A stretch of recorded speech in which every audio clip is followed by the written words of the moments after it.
Tucked away inside your nearest Sega Dreamcast, there is a small bar set in the random access memory where information and people will come hang out for a little bit before going on their way.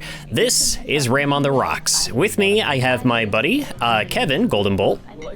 Hi, I'm afraid to be inside a Dreamcast. I know what they did in there. And you're gonna get to see it firsthand. Isn't that exciting? It's wet. Why is it wet? Yeah, don't worry about it. Is this liquid cooling? So I am your host, Wayne, and this is actually, I think before I even had like the concept for my own like Ram on the Rocks like podcast, like I always wanted to get Kevin on to just like chat in this kind of format before. Aw, well, I'll have it on good authority that I'm the podcast killer, so enjoy the last episode of Ram on the Rocks before, for whatever reason, it ends. Aw. I have a running trend of being on podcasts where it's either the end of a season for that podcast or it just never happens again, which is why I started my own podcast to try and end podcasts forever. How's that been going? It's been good. It's if you want more podcasts in your life, we have a white guy podcast called Crub, C-R-U-B. You can find it at crub.org. We talk about video games, do dumb quizzes. I don't really need to plug that, but it's there if you want it. No, by all means. And actually, what else do you do on the interwebs? Self-loathe. Yeah. Yeah. Brother, don't we all? Yeah, you can find me at TheGoldenBolt on most platforms. I make some documentary, retrospective-y type stuff about the history of some of your favorite games, and more importantly, the history of the people behind them. So you can check that out if you'd like to, or don't. Just make sure you tell me if you don't. I'm not saying he's got a list, but... I have a list and a gun. All right. That is actually to say, like, one of the, because I think the first of your videos that I was introduced to that kind of put you on my radar was your Parasite Eve video. Oh, yeah. I forgot that we had met through that one. I thought it was the Sonic Team video for whatever reason. I think the Sonic Team one just kind of came up later, and at the time when I was on Sunset City, I was just like, oh, hey, here's somebody that knows how to do like decent presentation, stuff like that, and we're looking for more guests on the Sonic podcast. Yeah. Sonic guy or no, like you did your research on it, and it seemed like a good opportunity to kind of like bring you on board. Yeah, no, that makes sense. Everything's a blur from before like 2019 for me, so that tracks. That all makes sense. Yeah, Parasite Eve, banger of a game. I adore that game. I had never played it before that moment. The police station theme from Chapter 2 is rent-free in my head forever. Play that game. Just the first one. No, you don't have to play two. What about the third one? That's everybody's third one favorite. Seems fine.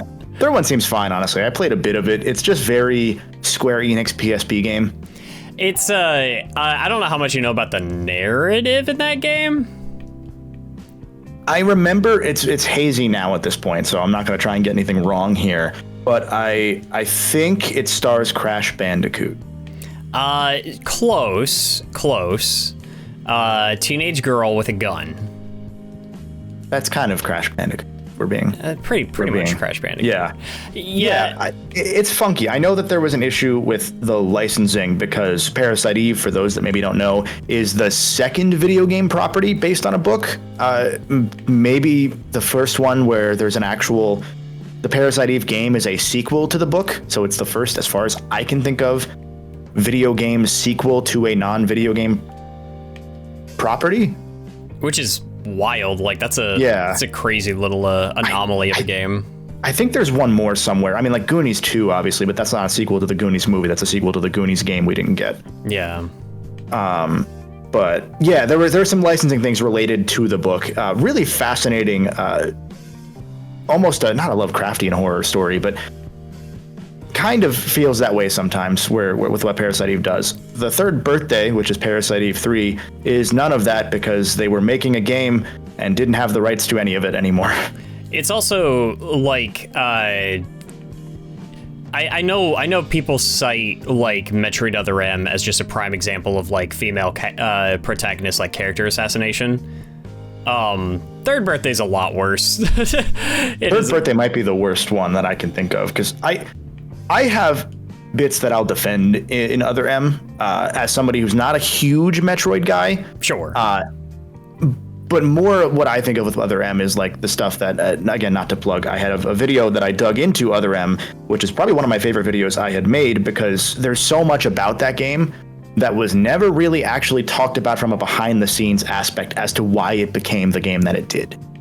And I think I really enjoy thinking from that lens about how that game was made and how it drove Sakamoto in the subsequent Metroid games to continue to try and like, okay, I did it wrong, I'm gonna listen more. And you get him making or helping produce, I should say, Metroid 2 remake, and then Dread, which were like the culmination of years and years of this guy having taken this series that he didn't make. Like, he was there, he didn't want to work on it, and then he left to work on something else after Metroid 1. Metroid 2, a game he didn't make, he kind of adopts as a stepfather and makes it a key point to the lore of the series and treats it with this reverence that, again, it's a fascinating story about a dude who was just trying to do what he thought was right for the art and getting reamed for it somewhat justifiably at points. Yeah. And I think a lot of it there, too, is like you kind of get, it's almost like the Star Wars scenario where, like, you got a lot of modern Star Wars fans that are upset that a lot of the extended universe from the books and everything was kind of thrown out. Yeah. And Other M was sort of that moment for Metroid fans where it was just like, we had a lot of the... one of the major problems that I've got with Other M is that it is almost every aspect of it is a retread, and every aspect that's retreading is not done as well. Yeah, no, it's very fair.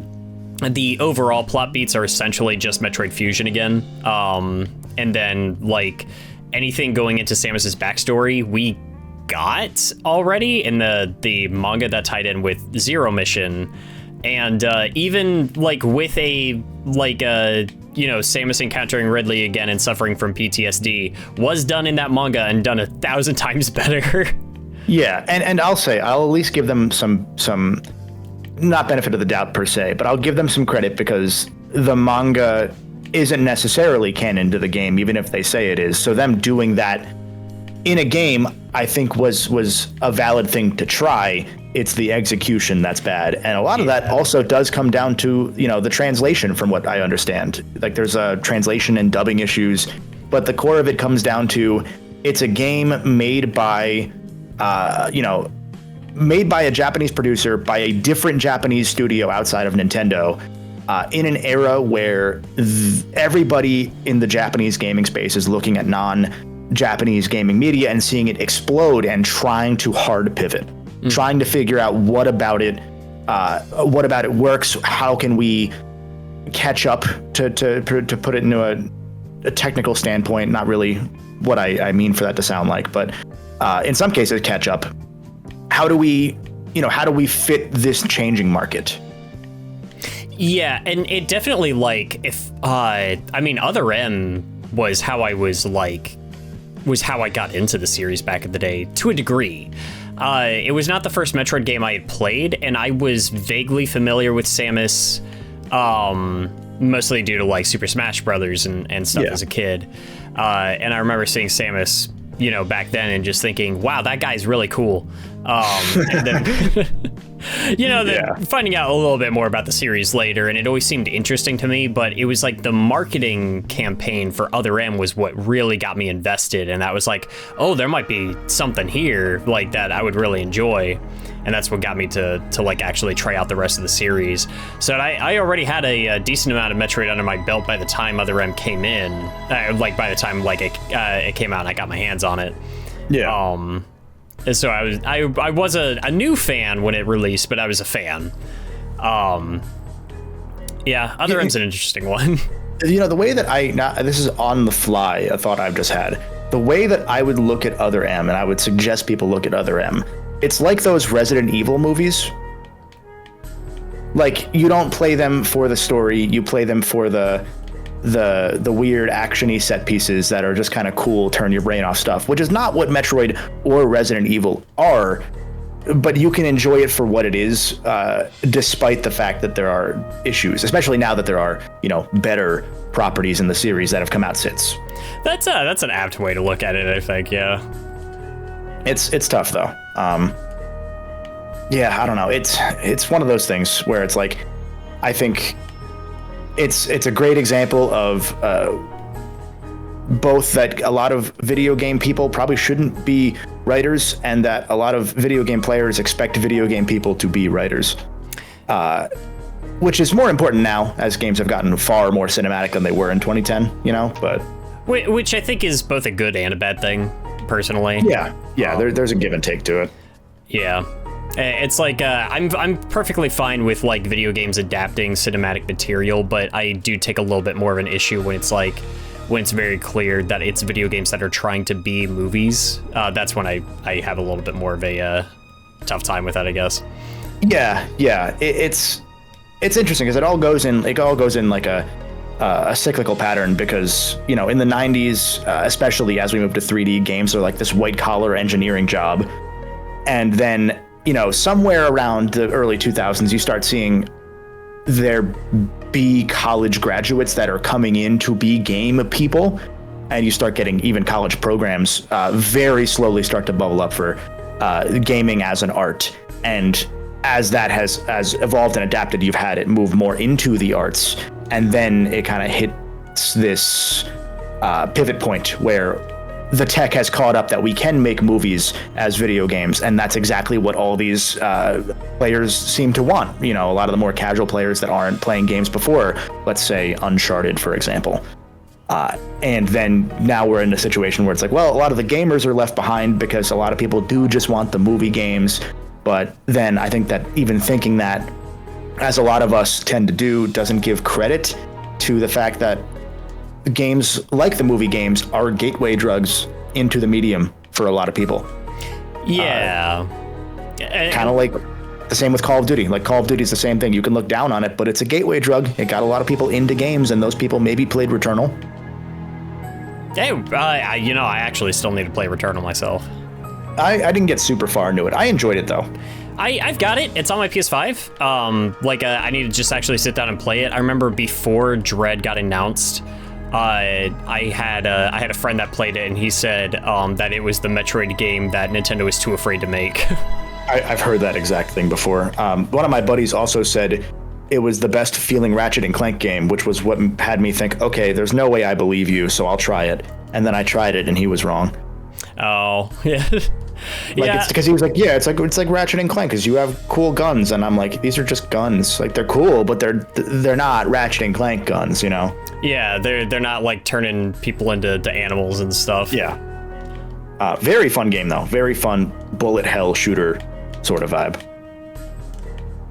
Well, it's especially with like the rise in like the roguelike games and everything like that. It was cool to see like a game that was taking that genre but doing something like kind of original with it. That's one thing that kind of draws me to it, but I need to just, I'm terrible about like opening up my schedule to actually sit down and play games because we get them like every other week now. Yep. So. No, I feel that. It was also cool with Returnal because it's not a AAA game, but it has AAA stylings for a roguelite. Yeah. And I think that that's always cool to see in an era where, there are 40 indie roguelikes that come out per month. Like, it's cool to see something like a different scale. Yeah. And it's just like we're seeing the thinning of that gap between like the AAA market and these smaller studios and what like independent developers can do and everything. Yeah. A lot of it, from my understanding, is that a lot of what you get with these like independent studios or these smaller teams that are working on games now, these are people that have already been spurned by like larger AAA studios or like the people that manage them, and they're kind of like taking on these projects with their own like smaller team and just kind of bringing their expertise and their knowledge and their experience into like a smaller place where they can just kind of have a little bit more free reign. There's still limitations, and there should be, but it feels less constrained. Absolutely. And then there's also the issue of, and this isn't really as spoken as much by a lot of indie developers that have left the traditional, file and rank of the industry, the fact that as you're leaving the AAA industry, you're trying to then do something that is almost the opposite of it, which is both by, obviously that sounds very obvious, but the trade-off is then you see a lot of these same people have the AAA mindset of, well, I still need so much game in my game for people to buy it. And that's why I think roguelikes have especially continued to accelerate in to be fair, quality, but also quantity, is just the fact that that's an easy way to get more game out of your game. Yeah. Not my cup of tea usually, because of that, because I think repetitive games, for me, I tend to look at them and say, okay, I played those a lot as a kid. I don't really want to anymore. Like Ratchet and Clank was my repetitive game as a kid. I went through that, hundreds of times, and I was like, okay, cool, I'm gonna move on now. I can deal with like a certain level of repetition, there's a certain level of joy I still get from certain games that have what I've come to recognize as just controlled monotony. And a lot of RPGs are a big proponent for that. Sometimes it takes me to my limits. Digimon World 3 really tested me with its post-game content, and the repetition was a big part of that, but it was like another 100 hours of repetition with nothing else going on in it for like very little reward. Yeah, that I can't get behind. It's aren't you glad you lived in America where they took all that out? I would be if it weren't for the fact that I played it for my YouTube show where I decided to, be thorough. Yep. Yeah. God. It's funny hearing that now, though, because I always heard from, friends like Chris Mykonos fan that we mentioned earlier, to just the general take on Digimon, because I would always kind of peek in as an outsider and be like, what's this about? I always heard people upset about World 3 because it took out the post game, and then as you were going through it, and I start hearing, oh God, I almost see why they took out the post game. It's fascinating to see that flip on its head. Yeah, the post game for Digimon World 3 is garbage. It's got like a couple of neat fights, like there's some encounters in there that I like, but like the stipulations that you have to go through for like raising a bunch of Digimon you just will not use sucks. Yeah, I can only imagine as someone who's caught them all in Pokemon before, but it's that, but worse. Oh Jesus! They were talking about at Digimon Con last night. They were talking about the new Digimon game coming out, and they were like talking about the amount that would be available. I just kind of like felt my head hurt a little bit because I was like, oh God, do I have a reason to have to try to go after all of these? Because in the last like really big push like Digimon game, Cyber Sleuth, which is pretty famous among fans now, we had 250 available Digimon. In expansions and such like past that, there was like a sequel to it, and like some DLC and everything. It got bumped up to 330, and then in the new game, they just confirmed last night that there will be 450 available Digimon, and I'm just like, I'm gonna go crazy. Like, do I have to go after all of them? Yeah, no, it's funny because like from a Pokemon lens, there are usually 400 per Pokemon game now, and people are upset that it's only 400. Like, the difference in audience expectation is wild. I think a part of it too is like we don't get new Digimon designs nearly as often as we do Pokemon, and with Pokemon, like every Pokemon is somebody's favorite. And so it's just like there's always going to be somebody that feels left out if like their Pokemon is missing. And I get that, especially with like how many people that franchise has to please now. Versus with Digimon, it's a smaller pool, but I feel like a lot of those characters, I don't want to sound big-headed about this, but like a lot of the characters and a lot of the Digimon designs I do think stand out a bit stronger because like there's fewer of them. And like the way they introduce lore and everything always felt like a little bit of a step up from what you would see in like a Pokedex entry. You know what I mean? Yeah, no, absolutely. And plus, there are like 1,500 Digimon, give or take. Like there are actually more than there are Pokemon still, even then. There are a lot. I don't know if there's that many though. You know what? Let's find out. Let's find out real quick. Yeah, because I knew it was like 1,200 or 1,400. I thought I remember seeing go to 1,500 at some point. Oh Jesus, you're right. Yeah, there are 14. I'm seeing some like kind of differentiating things here, but it could be between like 12 to 1,400. That's wild. Different even with species. Even with different forms, I think that's more than Pokemon has, which is wild to think about. Well, to be fair, Digimon cheats a lot. There's a separate version of Agumon called Black Agumon, and it is just Agumon with a black color palette, and that is considered its own species. That's fair. Crucified Agumon counts too, and the one that we don't talk about also probably counts as its own one. Which one? The one from I know there's one.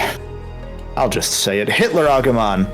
Oh, right. I wasn't even thinking of that. Yeah, well, yeah, I think it's Fuhrer Agumon. Is it okay? Yeah, I know Persona's Hitler is Fuhrer, but I wasn't sure if Agumon was. That's one of the few things I know about Pokemon, or about Digimon, excuse me, is that there's so many different Agumon because, of course, but then that there was both Crucified Agumon and, for some reason, Fuhrer Agumon. I don't know why.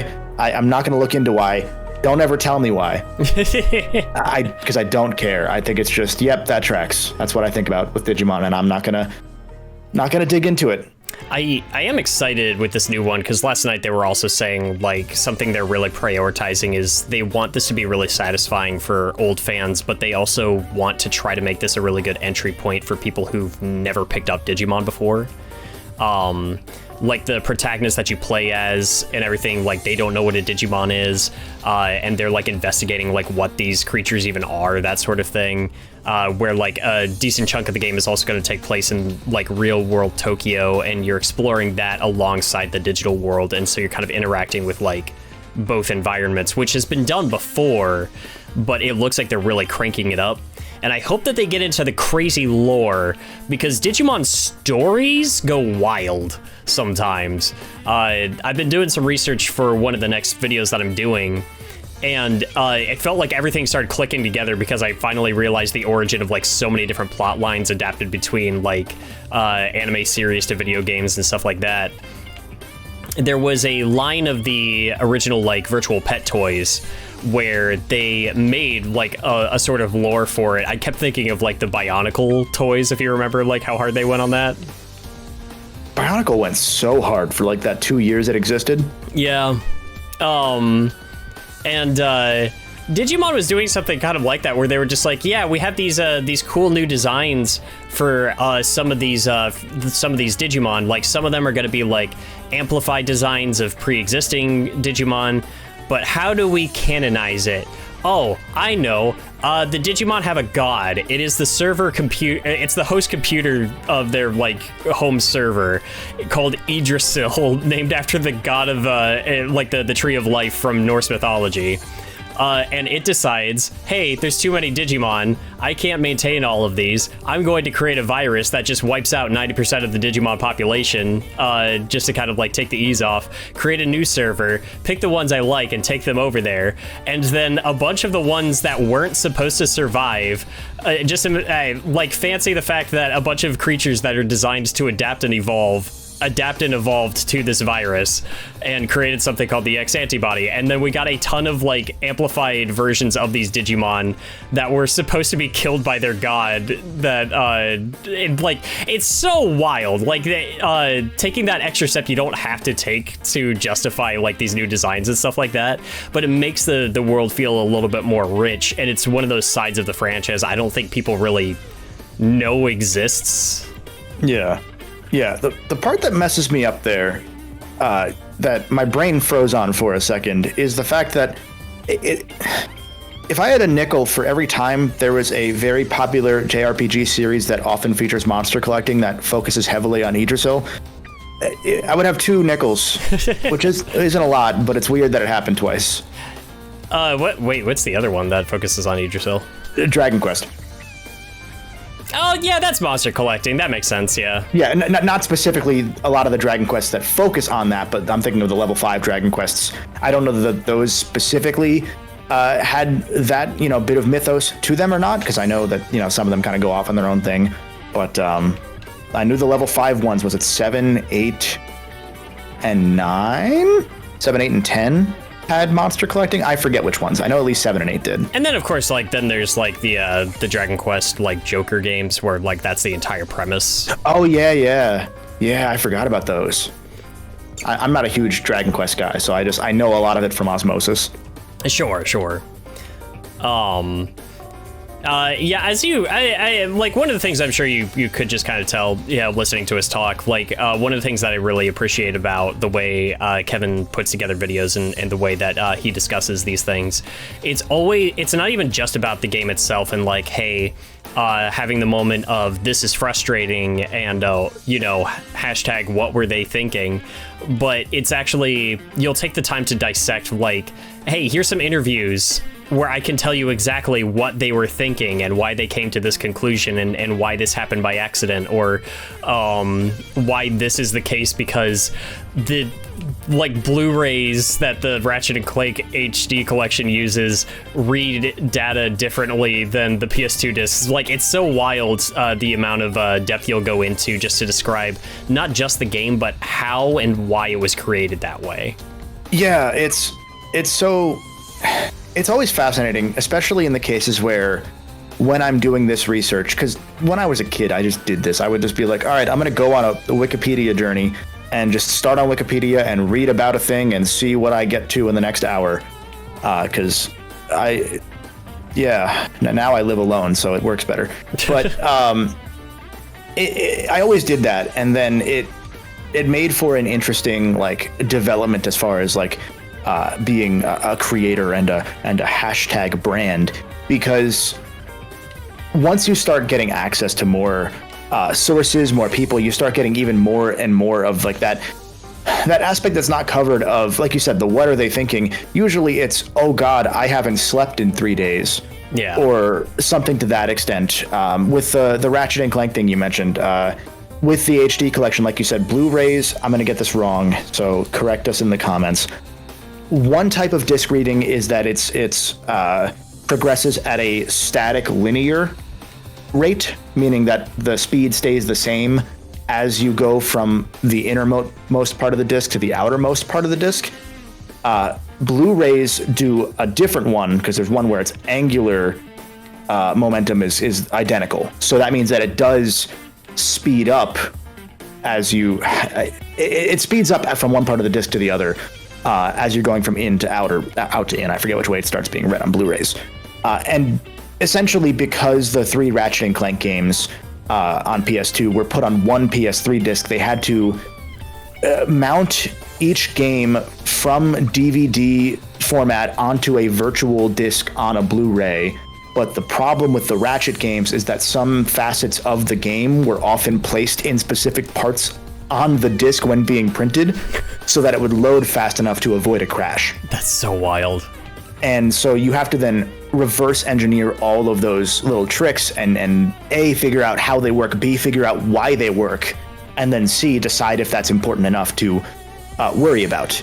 I've had this thing lately that starting with, I replayed Spyro for essentially the first full time in a long time.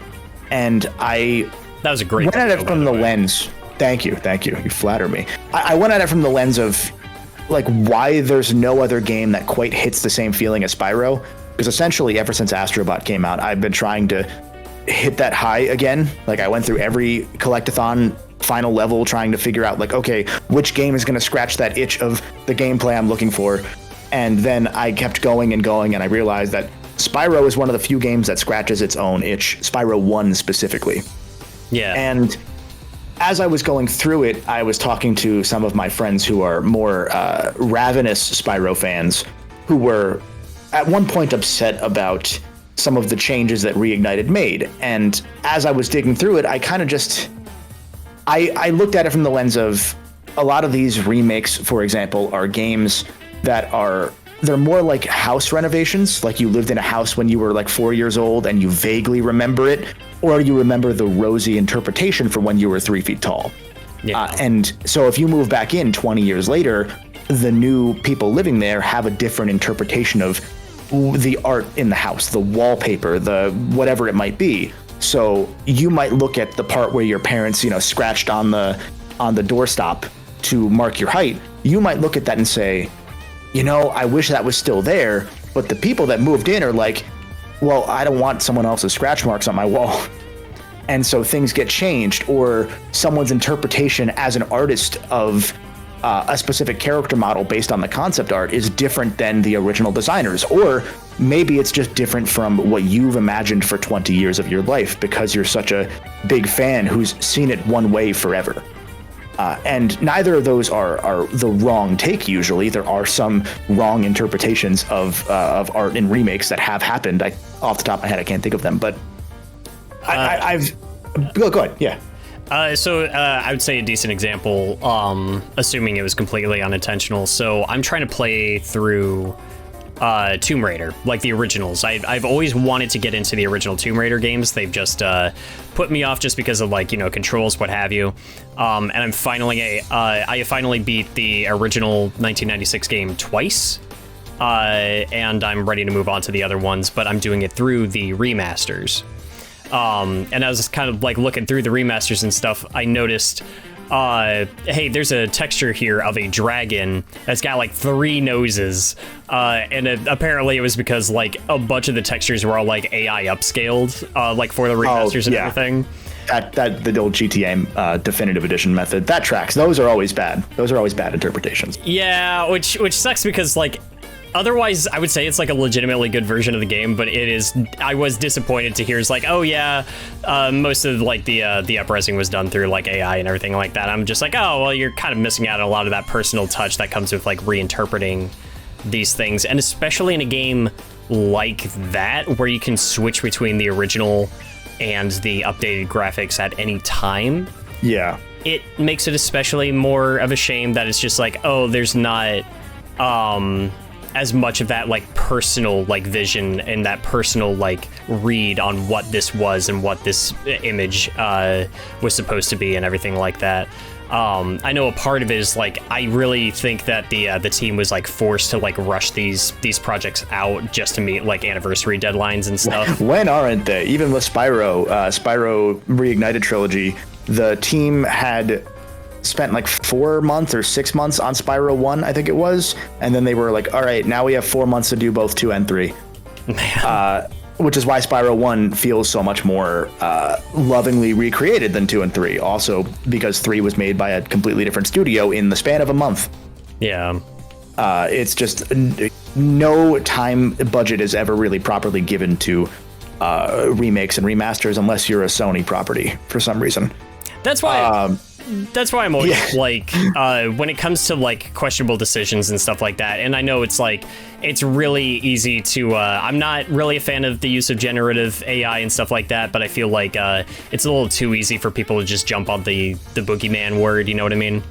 Yeah, no, I agree with you. I think it's such a nuanced issue that we've boiled down to just purely bad, and I think broadly how it's used is pretty bad, but I think that there is a place for it in the sense of, if this project wasn't going to be made, period, without those compromises, then some people would say, oh, well, we don't want them, period. And that's fine. You can feel that way, but the other side of it is you look at what that team did with the Tomb Raider remakesters, upscaley boys, and I know that there was a bit of... I was talking to somebody who works on a lot of these professional recompilation and decompilation projects, and they were telling me a story about how with Tomb Raider, they went back in and patched a specific glitch that was used for speedrunning because they didn't realize that it didn't work in the new version. They knew it was a thing that I think one person didn't realize it was for speedrunning, so they fixed it. Oh, it's probably and then people said glitch. It was some kind of jumping glitch, yeah. Yeah. And they went back in and patched that because the people that were working on it are passionate about the thing that they made. They want to be proud of the thing they made, no matter what compromises may have been necessary to finish it, you know? And then it's also like you were saying, like there's a nuance to it with like, there's also a difference between like, again, like my major issue is usually going to be with just like replacing artists with generative AI. Like I'm not a fan of that, but it's also, there's a difference between that and AI upscaling. Like, AI upscaling to certain degrees and different forms of it have existed for decades. And it's also not necessarily AI. Yeah. We might just be calling it that. Like every YouTuber you've ever watched a video of has used some sort of artificial upscaling, whether it's through a true generative AI techniques or whether it was through Photoshop, quote unquote AI. It's been done. Everybody's used AI background removals to get a transparency for a thing that doesn't exist.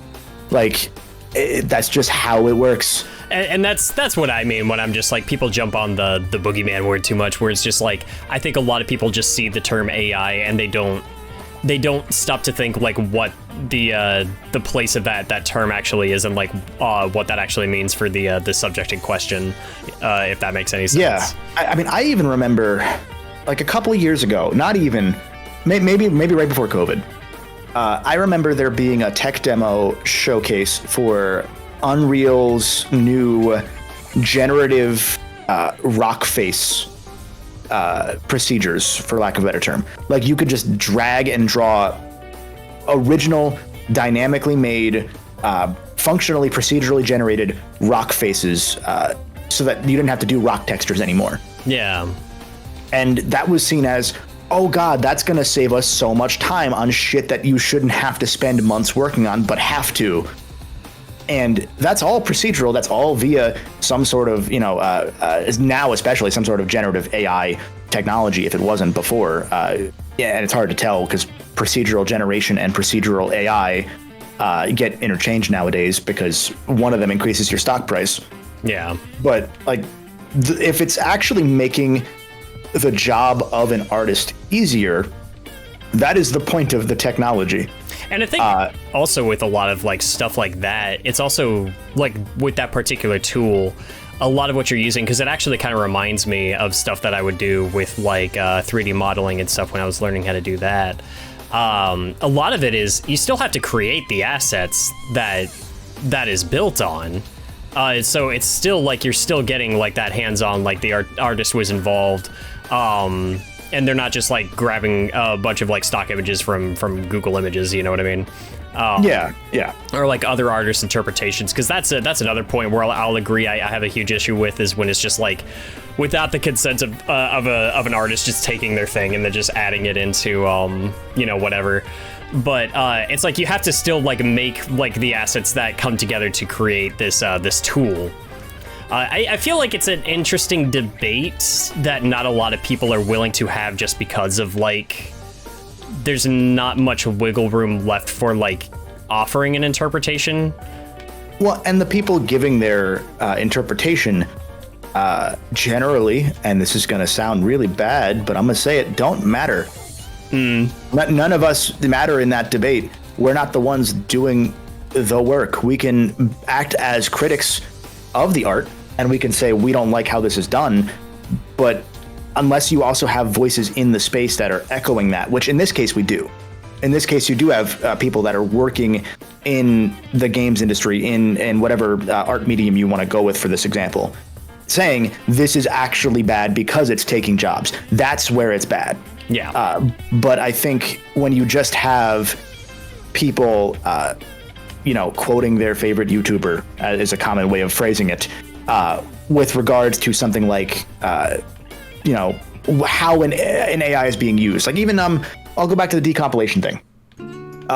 We have immediately seen, since the Sonic Unleashed decompilation was released, people say, oh, this is really cool because it means that every 360 game can be done this way, which is true, but it negates or ignores the fact that 6 months of work was put into that by a lot of people to actually take the decompiled code and make it work in the same way the original game did. Because for those that maybe don't know what decompilation is, I'm working on a video specifically about that. Oh, hell yeah. With interviews from people who are doing it to explain in their words and in layman's terms what this means. But the very short version is, if Wayne is making a sandwich, let's say he takes the bread, he puts peanut butter on one side, he puts mayonnaise on the other, he puts some meat in the middle, and he puts it together and makes the sandwich. If I'm decompiling that, it might not look exactly like those steps. So instead of mayonnaise, it might be eggs. Like eggs might come out instead of mayonnaise, because at the end of the day, the product still has mayonnaise in it, but maybe I'm making my own mayonnaise instead of taking, Hellmann's or whatever. I don't know if we need to be mixing peanut butter with mayonnaise. Whatever you're into is fine. But it's your sandwich. I'm not going to judge that you use mayo and peanut butter. But that's essentially what decompilation is. But it still means that within the programs themselves, that means that variables might get ignored. That means that variable names might be changed, because all it's doing is taking the result and printing it out in a potentially completely different manner that still creates the same thing. But then you need to adjust for every other variable, every other command, whatever it might be, to make those things work. And that gets even more complicated when you factor in, like, in the PS2, Xbox, GameCube era, there was a lot of middleware. There was a lot of, Havoc physics engine. How do you decompile those when they're unique to each platform at that point in time? Like, the Havoc physics engine might have a different instance on PlayStation versus on Xbox. And so all of this stuff is stuff that you don't see the people saying, decompilations are really cool. I'm excited for, how easy it'll be to just take any 360 game and make it decompiled now. It almost disrespects the work of the people who volunteered to spend months or years plus of their lives putting in that work to make it seem so simple. When in reality, you're not going to decompile Crazy Taxi Xbox 360 in a week. It's not just instantly going to be done. Someone has to want to do it. And that's the thing too, is like, because we see that with like remasters and ports all the time, where people think it's just like, take a game from a completely different piece of hardware and port it over to something new, and you just press the button that ports it over, and they're like, why don't the companies like make this happen? And I'm like, because you have to pay people who actually know how to do this and do it well and make it work and function. A lot of people just don't. It's kind of like you were saying earlier, where it's like, it's the commentary from a lot of people who just don't know what they're talking about. And it's even worse in a lot of the games space, because people are starting to realize outside the games industry, and people have realized this for years within the games industry. There's a similar, I don't know what the exact term I want to use is. You remember how in the early age of movies and television, you would just write over tape when you were done with it? Yeah. And the original, let's say movie A was made and then it's no longer in theaters. You're not gonna just leave that film storing it forever, because it's not making you money anymore. So you're going to write over it to make it very simple. Which is why there's a lot of Doctor Who episodes that are lost forever. There's, hundreds, if not thousands, of episodes of television shows and movies that no longer exist simply because people wrote over these things. Games as an industry has a similar problem. It's just that because it was originally a white collar job, it was even more so, because you have all these engineering nerds going through and just making a thing and moving on, and not thinking that they need to make an asset Bible or here's all the things we did, here's our design sheets, here's our archives. The thing with the Ratchet & Clank collection, to go back to that example, the whole reason the Ratchet & Clank PS4 game could even have been made was because of the HD collection, because the studio that made the HD collection had to go and reverse engineer the archive that was used for Ratchet & Clank 1, because the levels weren't like exactly archived. So they had to like go and like find the level meshes that weren't named, level 1, level 2, level 3. They were named banana, tractor, whatever it might be, and put them in a way that was easy to parse in a logical, let's say a book. And they then saved that book which is what led to the Ratchet & Clank PS4 remake even being possible to be as close as it was while still being far from the PS2 game in terms of how accurate it was. Yeah. That is true for so many games. Constantly you hear this sort of thing. Again, to go back to Spyro was the same thing. Insomniac didn't save their archives before about the middle of the PS2, early PS3 era. So they would just say, okay, well, that's done. We have the masters, whatever. We're not hiring people to be organized stewards of the data. Especially when you've got so many projects that are just back to back, they're all rushed, and it's just like, hey, as soon as this is done, we can rest for a little bit and then immediately get to work on the next thing. And there's not that time being taken to consider, like, hey, like preservation just wasn't even on the radar. It probably wasn't even a passing thought. Like there was, I spoke to somebody, the gameplay director of Secret Agent Clank on PSP and the Jak and Daxter The Lost Frontier, the bad one. And he knows they're bad. It was just, we only had so many people and so much budget, and we were just like, you had one chance to get your level right, and we couldn't go back and fix it. So you just made what you could. While also getting, requests from publishers saying, hey, this needs more gameplay. It's only 4 hours long. We need more gameplay. What can you do to make more gameplay? And he was telling me, like, he was one of the few back in the 90s that was saving all this stuff. So he was like showing me all these things that he had saved and archived of design documents, of multiplayer level maps he made for like Twisted Metal on the PS1. The Small Brawl specifically is the one he worked on. Yeah. Or stuff, even before that, because he worked on like Vigilante 8. He goes by Goodrich Games on YouTube and Twitch if you want to check him out. He has a lot of behind the scenes stuff on the games he's worked on, and it's all really, really cool stuff. He's one of the few that looked at this stuff and said, what if we tried to save some of this? What if that was important? And the people that are making these remasters, the first thing you do is spend a significant amount of time, if you hopefully have it, studying and breaking apart the things that you have to see how they might work. Not how they do, how you think they might work. Yeah. And it's the constant issue of, time, money, quality. You get to pick two. That's the thing about hobbyist projects is you don't need to worry about time because you can spend 30 years on a thing and you're allowed to because you're working on it, after work in your own time. So you can get it exactly perfect from a hyper fan's perspective rather than, well, I need to make rent this month. Yeah. So yeah, you don't have that like deadline just breathing down your neck. Yeah, it's all funky. Man, God, game development is hard. Yeah, there's a reason that I didn't go into that field when I was initially planning to. When I was a bucky-eared high school kid, really loving nerd stuff and programming. When I took a year off, I was like, oh man, I don't want to do this anymore. I took a year off because of school financial stuff. Came back to it having started the Golden Bolt as a hobby thing just to keep sane during that year that I was saving money. And I came back and said, I don't really like programming much anymore. I love the feeling that it gives you when you get stuff right, but the feeling of banging your head against a wall isn't as worth it to me to get those things exactly how you want them, or to figure out the bug that you can't figure out for 2 days.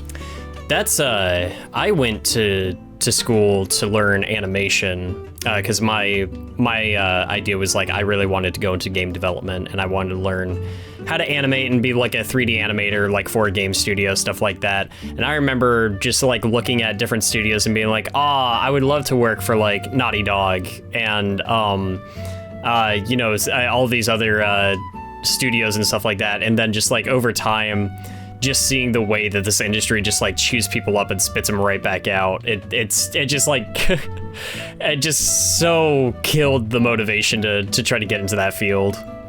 Yeah, no, I think the only way I would do anything games adjacent at this point is what a lot of our colleagues have done, where they've started consulting for games, or where they've started doing, voice stuff for games if they're so inclined and so talented to do so, or doing it as a hobby thing, knowing that, as fortunate creators, we have an audience that would be interested in a thing that we make, and that they know that they can trust that we know what the sauce should be for whatever genre it might be. You know, like I have ideas for Scrimblows that I'm like, oh, these are really unique ideas for Scrimblows.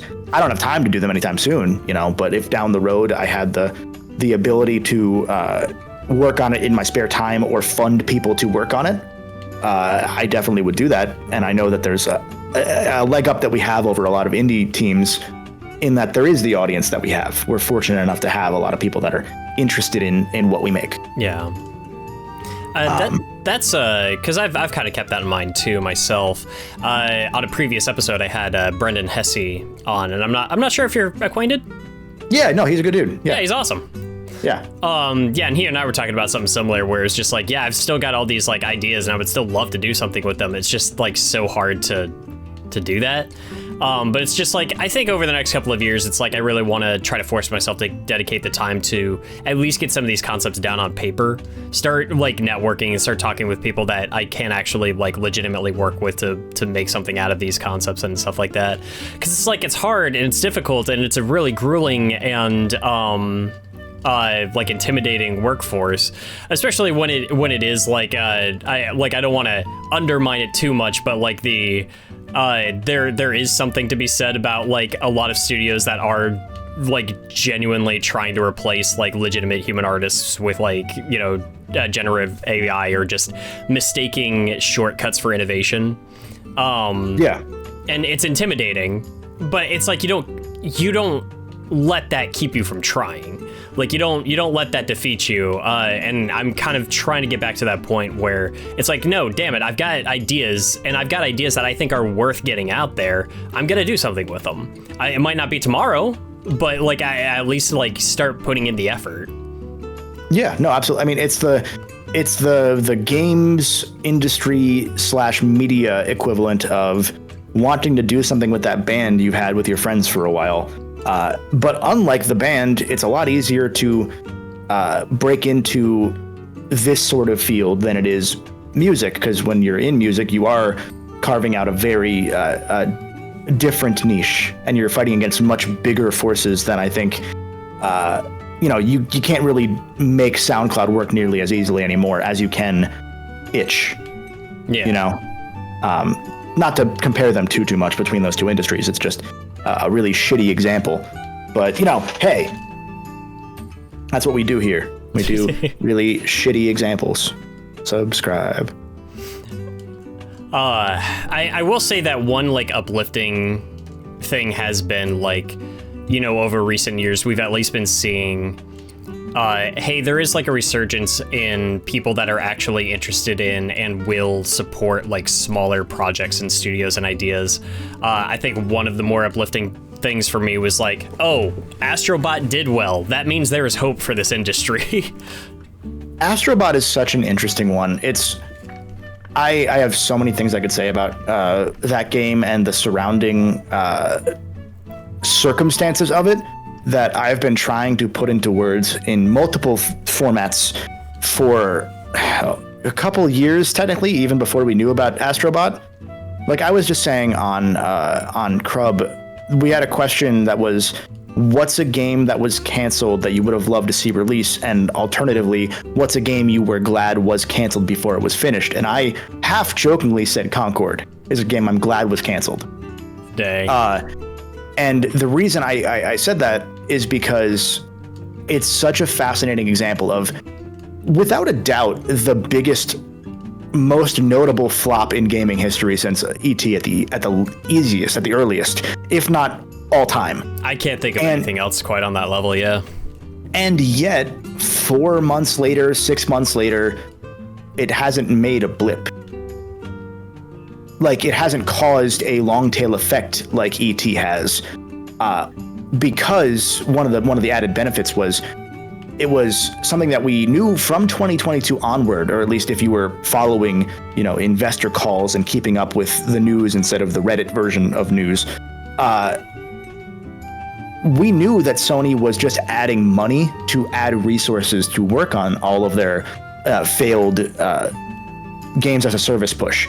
They weren't diverting resources. They were adding resources. So they were adding $500 million or whatever to invest in this secondary prong that started as, and I wish I could find the original article I sent to some of the Crub boys years ago about this, where even they were like, yeah, I didn't realize that all of this was very clearly, oh, it's a secondary thing. We're just looking to add market share.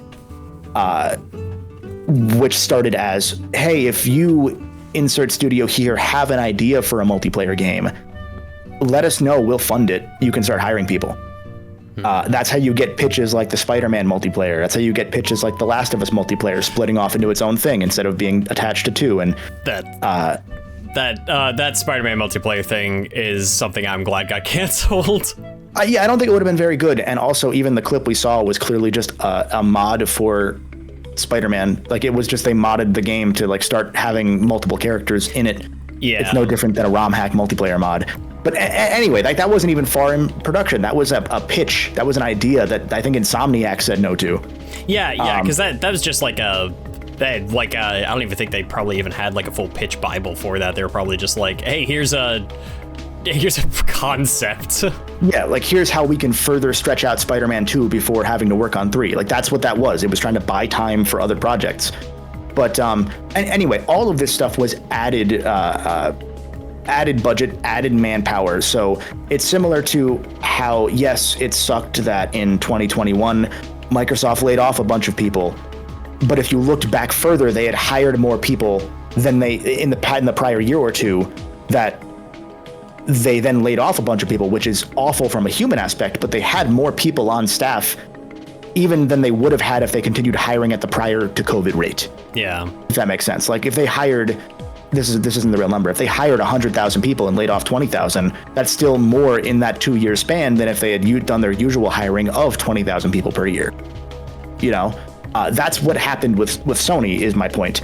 And so it's interesting to see Concord, again, probably the biggest flop in gaming history, if not a close number 2. It's fascinating to see no long-term damage come from that other than Sony pulling the plug and saying, all right, we're done, we're good.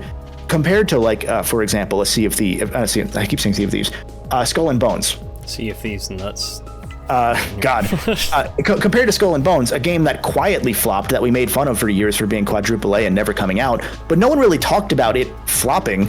That game might kill that company. Oh God. Like, we don't know the long tail effect of what that game's going to do yet, but it seems like that was the game that really fully solidified Ubisoft's potential spiral, depending on how Assassin's Creed does, and you know, the rumors of hostile takeover and all that fun stuff. How is the studio behind Concord? Like, what's the staff on that looking like now? I don't think they exist anymore, which sucks. That makes sense. But it's interesting because even there's more stuff.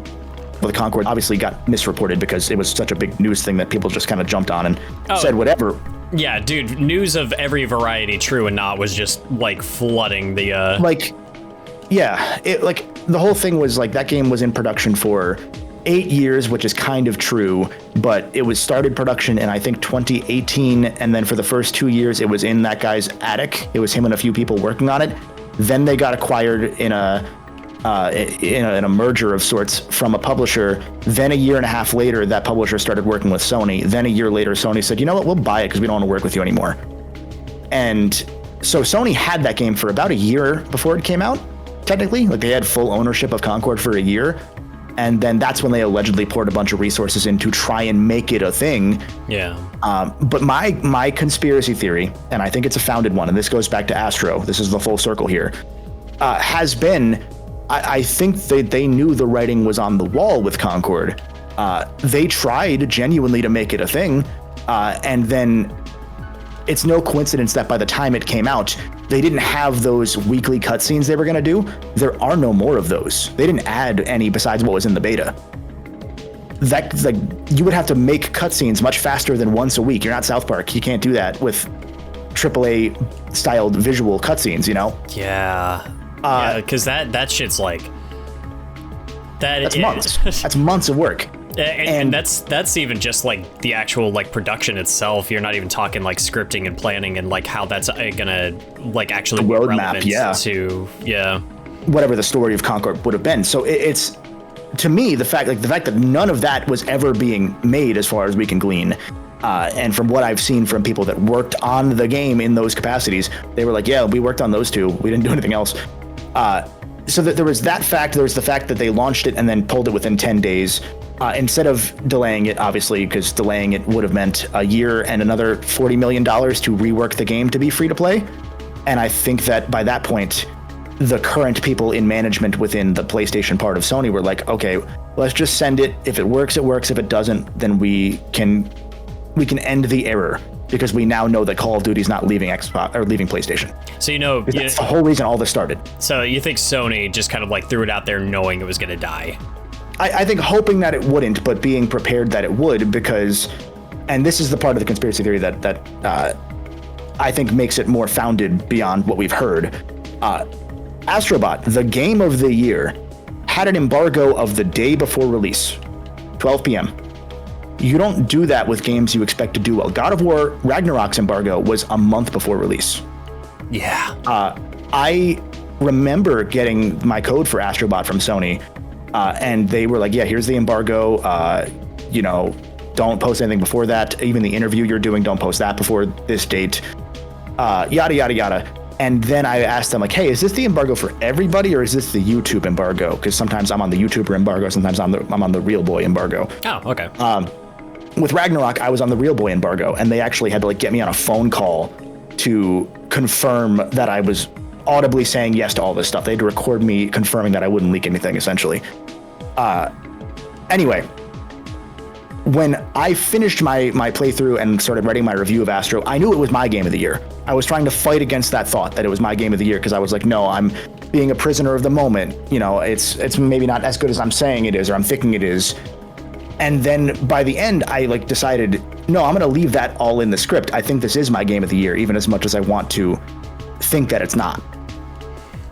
And it's one of those things where it's just like, because we haven't toted a game like that in the longest time, so you almost feel wrong for holding it up to that standard, because the rest of the industry doesn't.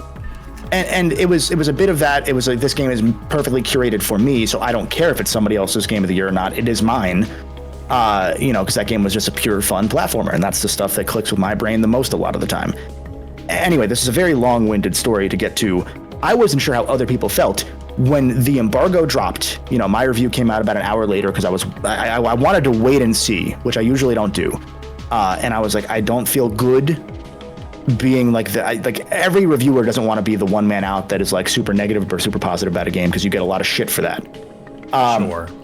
So I waited an hour just to see, and I saw, oh, this is getting game of the year numbers. Everybody is saying this is this overwhelmingly joyous experience that is this watershed for this moment in time that we're in. And then that combined with, right as the game is launching, Sony and all the studios within Sony start showing off, oh yeah, Sony surprised us with these Astrobot parties at every studio. So here's a big Astrobot standee, here's Astrobot themed cookies, here's all this stuff. And this is about 5 days after Concord is announced to have died. So my conspiracy is that Astrobot's embargo was specifically placed because they were hopeful that it was as good as they thought it was, but they didn't want to get those reviews caught up in the Concord bullshit. Oh, okay. And just knowing how this company operates as well as I seemed like I do from experience and interviews and talking to them and getting a lot of people off record within that company to talk to me, it felt all to me like, okay, we're going to split these two facets, and if Concord succeeds, we don't have to worry about it. If Concord fails, we are within 10 days pulling the plug, because exactly on day 10 they pulled the plug. So we're going to send it, we're not going to talk about it, we're just going to release it, and whatever happens happens. And then if we have to pull it, we're going to within 10 days, so that Astro is not swept up in this. And Astro comes as this, within about 2 hours of Astro coming out, this is the start of our 30th anniversary celebration within PlayStation. Here's all this new merch we're doing. Here's the PS5 Pro we're showing off. Here's the PS1 controller. There's a relaunch. Yeah, because they came out with just thing after thing. They had a lot of positive buzz right after the whole Concord incident. So they did play it intelligently. Whether it's a pivot or not, I don't necessarily. It could easily just have been a perfect pivot that they stumbled into, for all I know. But based on what I've gathered, it seems to me like they had known that Concord's writing was on the wall, and that they were just hoping, especially when they, in the same PlayStation Direct, showed Marvel Rivals right after Concord. Oh, true. Like immediately after Concord, like it's a 15-minute trailer of Concord, and then it's like, here's Marvel Rivals. It's free. It's coming out the same day as Concord, essentially. Like, of course they knew they were screwed. They're not stupid. You know, like these people know this stuff. It's just that usually their hands are tied within any industry. Well, it's especially after that much time and money going into that thing, you're not gonna not try to push it. Yeah, and I fully believe that they in that year they spent a boatload of money to try and salvage it. But I think it was one of those, again, it goes back to 2022 when they didn't announce their live service push until right after Activision was acquired. Yeah. So Activision's acquired, Sony's suing because they're not sure that Microsoft's going to take Call of Duty and change the landscape forever by making Call of Duty exclusive. They then immediately panic buy Bungie. They announce all these live service things that they didn't even seem to have started planning. They just said, oh, here's all this money for anyone who wants to make a live service game. Like it was almost a lost generation for like this generation of consoles is almost going to be a lost generation because neither side won that console war that came from the Activision buyout. It really... Because Microsoft... Go ahead, man, I'm sorry. Oh, no, you're good. I was just going to say, I agree with you because it really feels like Nintendo, if we're just talking like straight consoles, Nintendo somehow with their like 7-year-old system just like kept that train going to the point where they don't even need to make a new system. They're just making an upgraded version of the old one.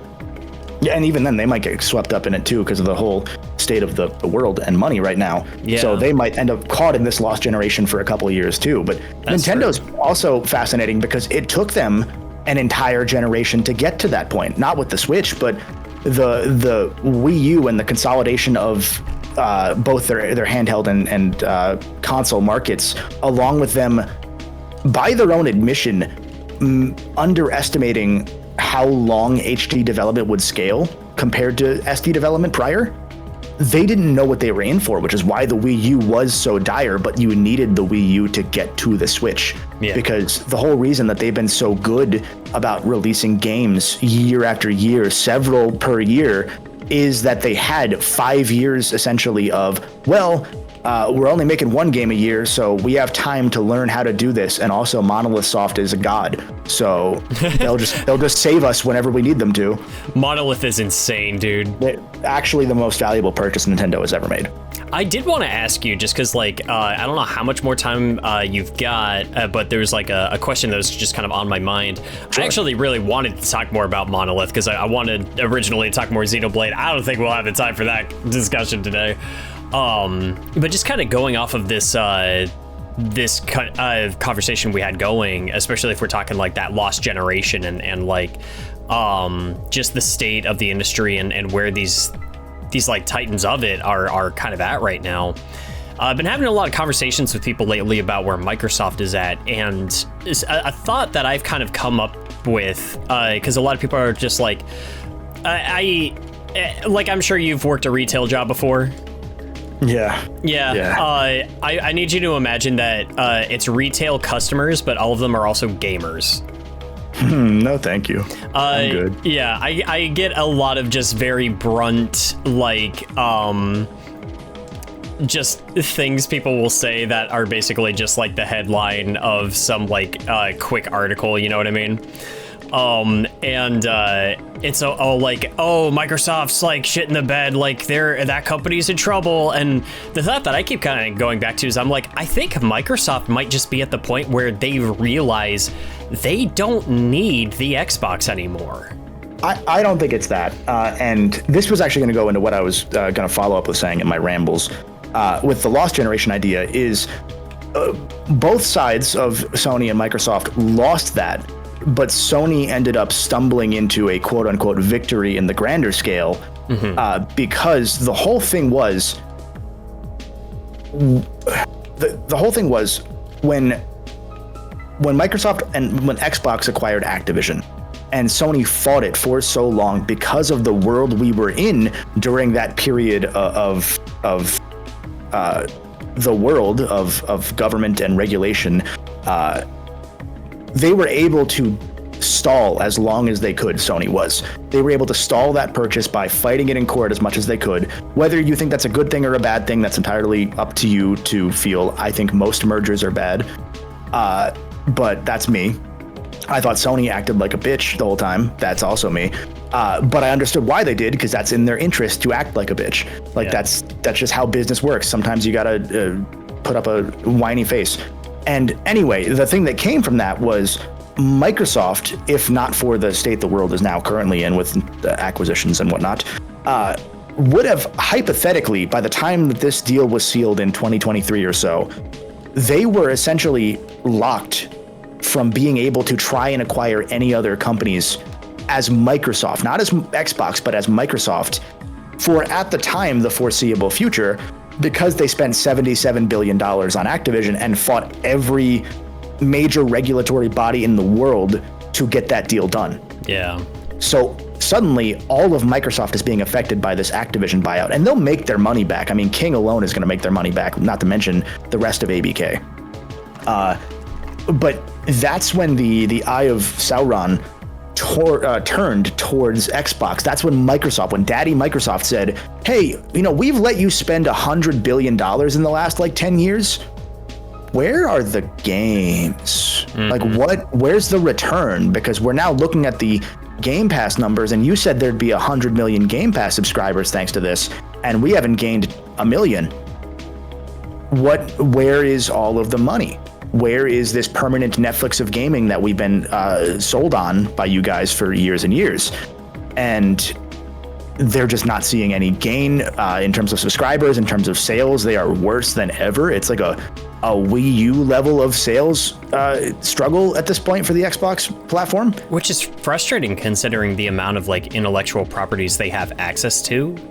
Yeah, well, and now the funny part is now we're finally getting Xbox games. I've been hoping for 10 years we'd start getting Xbox games because I really liked a lot of the Xbox properties. But it was just, issue after issue after issue. And so now finally, as we're getting games mostly from Obsidian, honestly. I will say credit where it's due. I'm legitimately happy to see another Perfect Dark game. Assuming it comes out. I'm not convinced. Oh, I get you.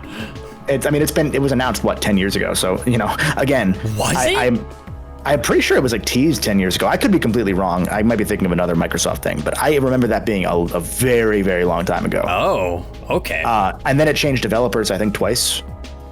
So I think now it seems like it's in good hands and people seem confident that it will come out. But for a long time, I was like, I don't know, man.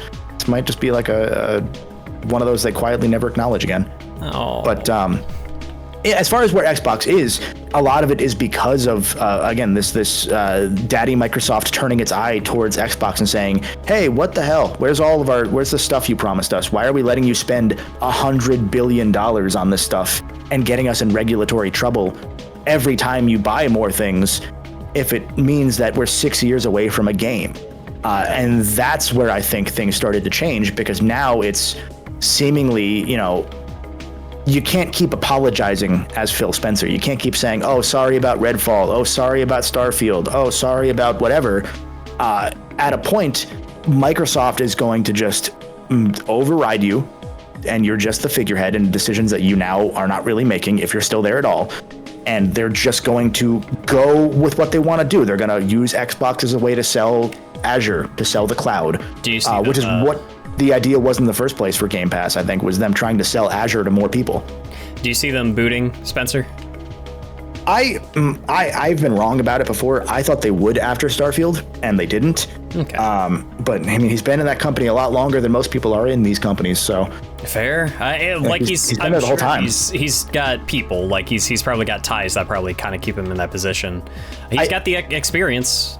I don't think anyone else would necessarily. There are definitely people that would want that role, even if it meant that they were just the one who is apologizing constantly. But I think that it's probably in everyone's best interest, unless he wanted to leave, that they're just going to keep him there and keep him apologizing for things that go wrong. And kind of, it's almost humiliating but that's what it means when you're a millionaire and working for billionaires. You get to be the bottom bitch. Yeah. But yeah, and then that again, full circle here. I know it's been a very rambling story we've had. It's fascinating because Nintendo kind of, just by doing their thing after, to be clear, spending 5 years not knowing how to do that thing and struggling to figure out how to do it in HD, they were then able to just, to be fair, half their games are re-releases of Wii U games, but they were able to do that in such a way that people wanted those games, which is the key point. They were able to just make a bunch of remasters and have people willingly love them. You know, that's hard to do. That's hard to say, oh yeah, we're going to release Mario Kart 8 again and you're going to like it. And people say, yeah. We're going to remaster Wii games while we're at it. Yeah, here's Nintendo Switch Sports, and people are hyped for that. I mean, you know, I love the audience that Nintendo has been able to cultivate from like a meta business perspective, because the Nintendo fan, and as one, we will buy anything that you give us. We will whatever it is, we trust that you're going to make it good, and if it's bad, we're still going to like it. Yeah. I'm going to go pick up my copy of Xenoblade X as soon as this is over. I actually haven't put any order in for it yet, only because I know I won't be able to play it for like a year. Yeah. So this time I'm being smart, because I bought Xenoblade X Special Edition the day it came out. I had it pre-ordered. I played 2 hours of it. I went across the entire world just to see how I could, and then I never went back to it. I did that with Xenoblade 2 for several years. I played 2 hours of it and then said, hell yeah, I'm going to come back to this, and then never did. I do that a lot with these games, and this time I know better. But I'm excited for the day that I spend 400 hours on that game, because it will be all in one day. I believe you. Yeah, that's I've played all of the Xenoblade games and expansions except, okay, not all the expansions. I never finished the one for the definitive edition of the first game, but Future Connected. That wasn't really grabbing me, but it was okay. It was just kind of it was fine as more. That's what I heard. It's like you got to work really hard to hit the same level Torna did. Torna is incredible. Torna is one of the best expandalones I've ever seen. Like, I'm so glad that got its own standalone release, because it deserves it. I genuinely, I played the first couple hours of 2, maybe like the first 5 hours of 2, and that's when I put it down. When I came back to Torna, I didn't remember the very early, plot twist of the opening of 2. Oh. So I got to play it fresh, and I was like actually surprised by it. It was almost like imagine watching Rogue One before knowing what Star Wars is. Yeah.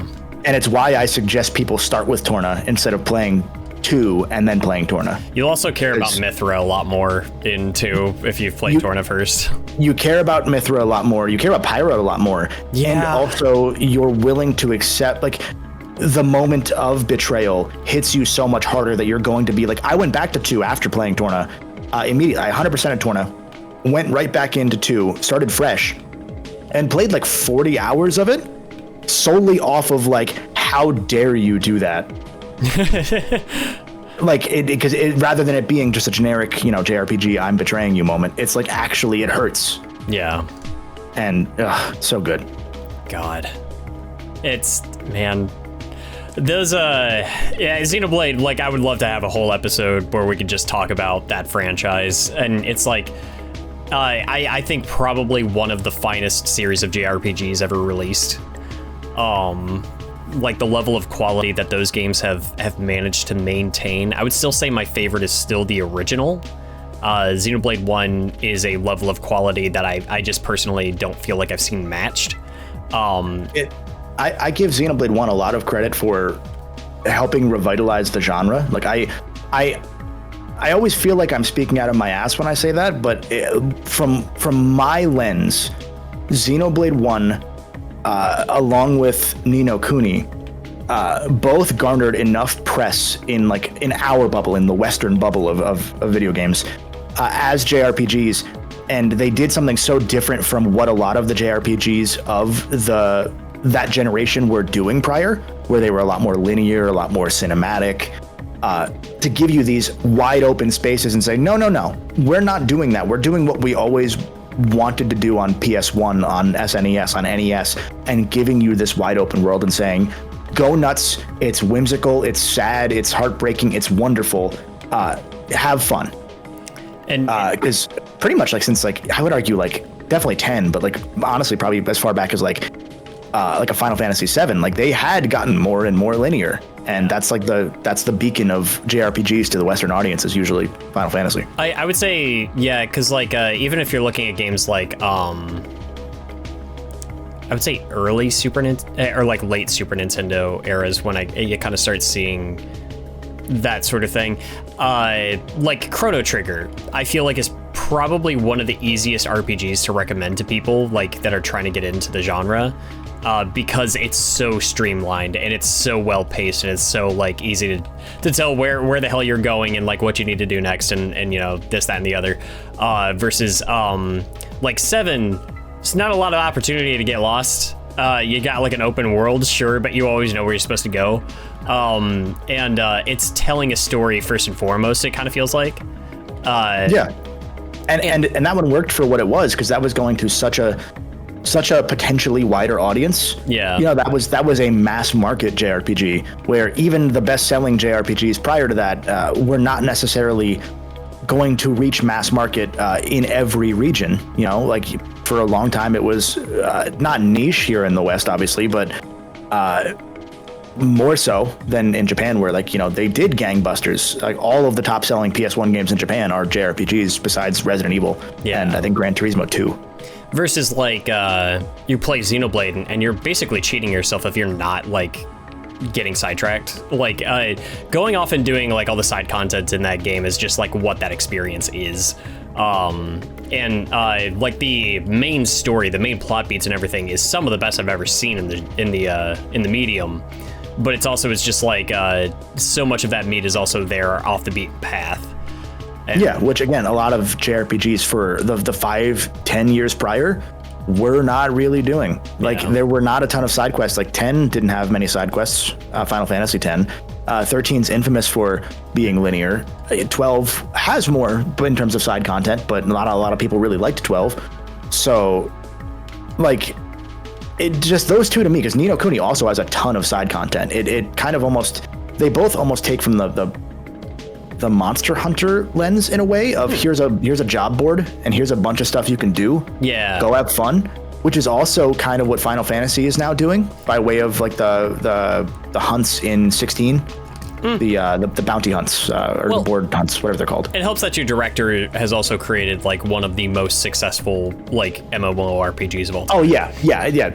Outside of the bubble of what we're talking about, they also like those are all just Final Fantasy 14 quests, obviously. But yeah, within this bubble of where the JRPG genre kind of got revived, to me, it's those two games in, you know, technically 2010, but more like 2012 for Xenoblade. But 2 years of it being talked about. Ni no Kuni at the start of 2013, getting early Game of the Year nods before stuff like BioShock and The Last of Us and GTA came out. Like, yeah, I don't know. I just think that those two games came at the exact right time and did the exact right thing to almost go back to basics, but a much more convenient back to basics, because those games are both incredibly convenient with their side content as well. I will say all the while, because like it is back to basics, but also while still doing like some incredible stuff that I feel like walking into Gower Plains still feels monumental to me.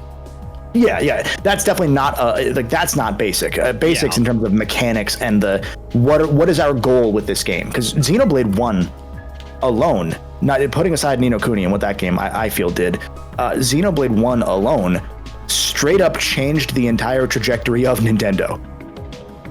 Like that game is the game that had Nintendo go, oh, maybe we should do this instead of Skyward Sword. They're on record with that. Like they were already working on Skyward Sword. It was too late, but it was that combined with this desire to make their own Skyrim. And then suddenly they had it. But before Skyrim, they had their own. Yeah. And like that Monolith Soft's ability to get so much out of that hardware is what has continued to define them, to the point that if not for them, Breath of the Wild does not exist, because they made the Breath of the Wild world. and they put so much effort into helping make that game get across the finish line to make the Switch launch, that Xenoblade 2 didn't have an art director, because all of the main art team was working on Breath of the Wild, which is why you have so many, Japanese adult artists having helped draw for Xenoblade 2. And that's like Xenoblade 2 suffered in order for the Switch to succeed. And it's also like, man, because I like, not to discredit Breath of the Wild, but when you look at Tears of the Kingdom, which is still running on Switch hardware, Jesus Christ, how? Like, Tears of the Kingdom, I personally feel makes Breath of the Wild look like a tech demo. Oh, absolutely, yeah. Yeah, like, Tears of the Kingdom, I was being such a whiny little boy about Tears of the Kingdom coming out, because I was just like, man, it looks like so much of just the content that we already had before, yada, yada, yada. And then I got my hands on it, and it's easily one of my favorite Zeldas I've ever played. I was the same way. I was so afraid of... Like, I was like, man, I'm not really feeling like I'm excited for it. I'm afraid I'm going to be let down. And then I put like 100 hours into it in the span of 2 weeks. And I was like, nope, I was wrong. I was completely wrong. They still have it. That was me. I had to force myself. Like, I think it was about the same, like about 100 hours I got in. And I was just like, I have to get things done in the real world again. I have to go fight Ganondorf. And I have to like force myself to do it, because in my heart, I want to keep playing. Yeah. But it's just like... I did everything in both Breath of the Wild and Tears of the Kingdom besides the Koroks. I did everything. Every quest, every shrine, all of it. I still need to 100% Tears of the Kingdom, but I'm happy to do it. I did, like, outside of the Koroks, yeah, because they don't count, let's be honest. No, they do not count. If you think they count, you're wrong. Yeah, if you think they count, you hate yourself and me. But I did that for Breath of the Wild. For Tears of the Kingdom, it's just like I haven't had the time to go back, but it's just like I also just want to replay that game again. There's not a single aspect of that I don't think it did better than Breath of the Wild. I know a lot of people were upset by the story. I think the plot's better in Tears. I don't know. Maybe that's just me. I think it has...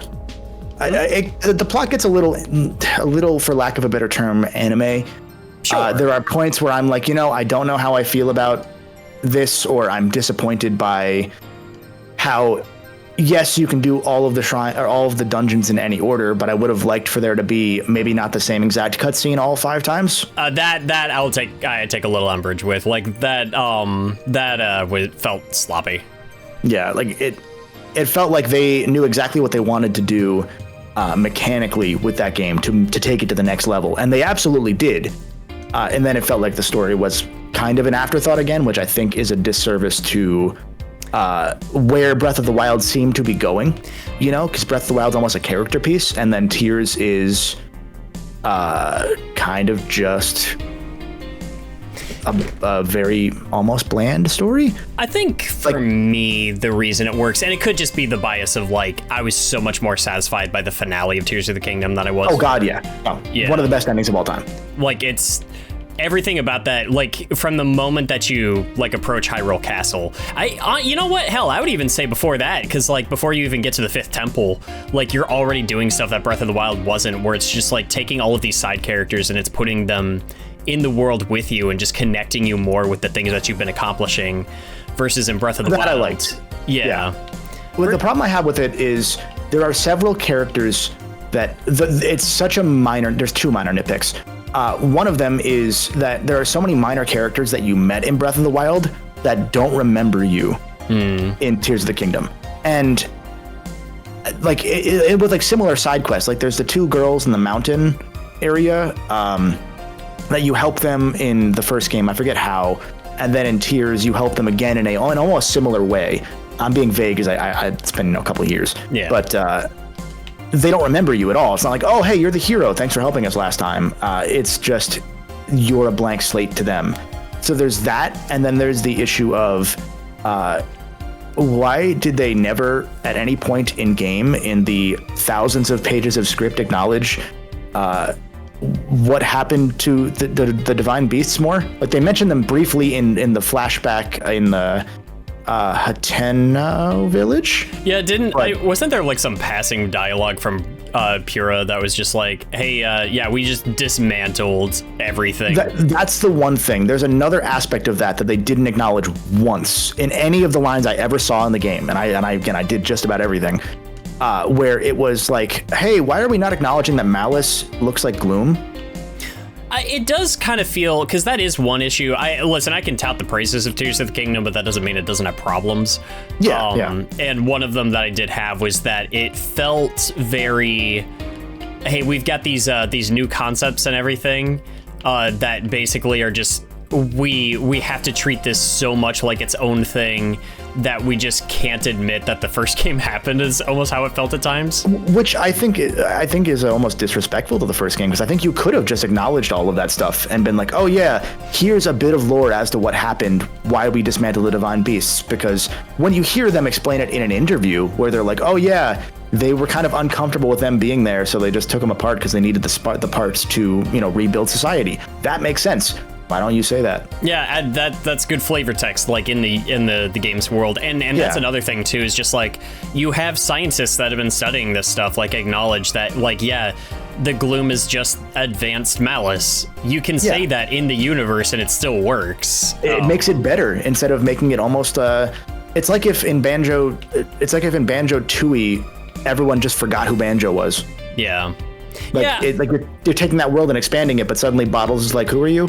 I'll definitely fold on that, because there was aspects of that. I think a lot of it for me really was like the moment to moment interactions that were just like the connections that you forge with a lot of the the main like side cast. Just felt like it mattered more, and then stuff like it just felt like when it wanted to have an event, it just felt bigger. No, I absolutely agree. Like I think that if they were to, for some reason, go and make a third one in this trilogy, I think that I'd feel confident that would actually bring back a lot of the stuff addressed in Tears of the Kingdom. Yeah. Where, like, because a lot of those moments hit a lot harder. Like I remember, the hot air balloon moment with Hudson and his wife and kid. Oh. What a great moment. They took Terrytown, a town that made you emotional just by being in it.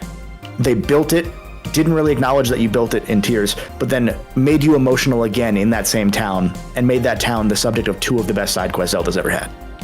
It's yeah. Oh man, that could fill up such a huge discussion in of itself too. I love Tears of the Kingdom. I think that game is a feat, especially for a game that I was not particularly looking forward to before it came out. Yeah, like the whole game is a flex, even down to the things that we're criticizing here. Like it's a flex in what if we took the same world and made you think it's going to be the same the entire time, and make you not necessarily as excited for it if you don't trust us, and make you realize you should trust us by showing you, oh, we can take this exact world and just change a couple things here and there, and then hit you with the biggest surprise. Spoilers if you don't know that Tears of the Kingdom has a dark world. It's so cool. They didn't advertise that at all. Didn't talk one bit. They were so focused on the sky that you didn't notice below. And it's one of the coolest things. And I know a lot of people weren't really won over by the sky. Maybe it's a personal thing. That sort of thing is just my vibe, so I was very into it. I mean, one of the first devices I made for myself was a hot air balloon, because of course. Yeah, but I cheesed my way up to the temple.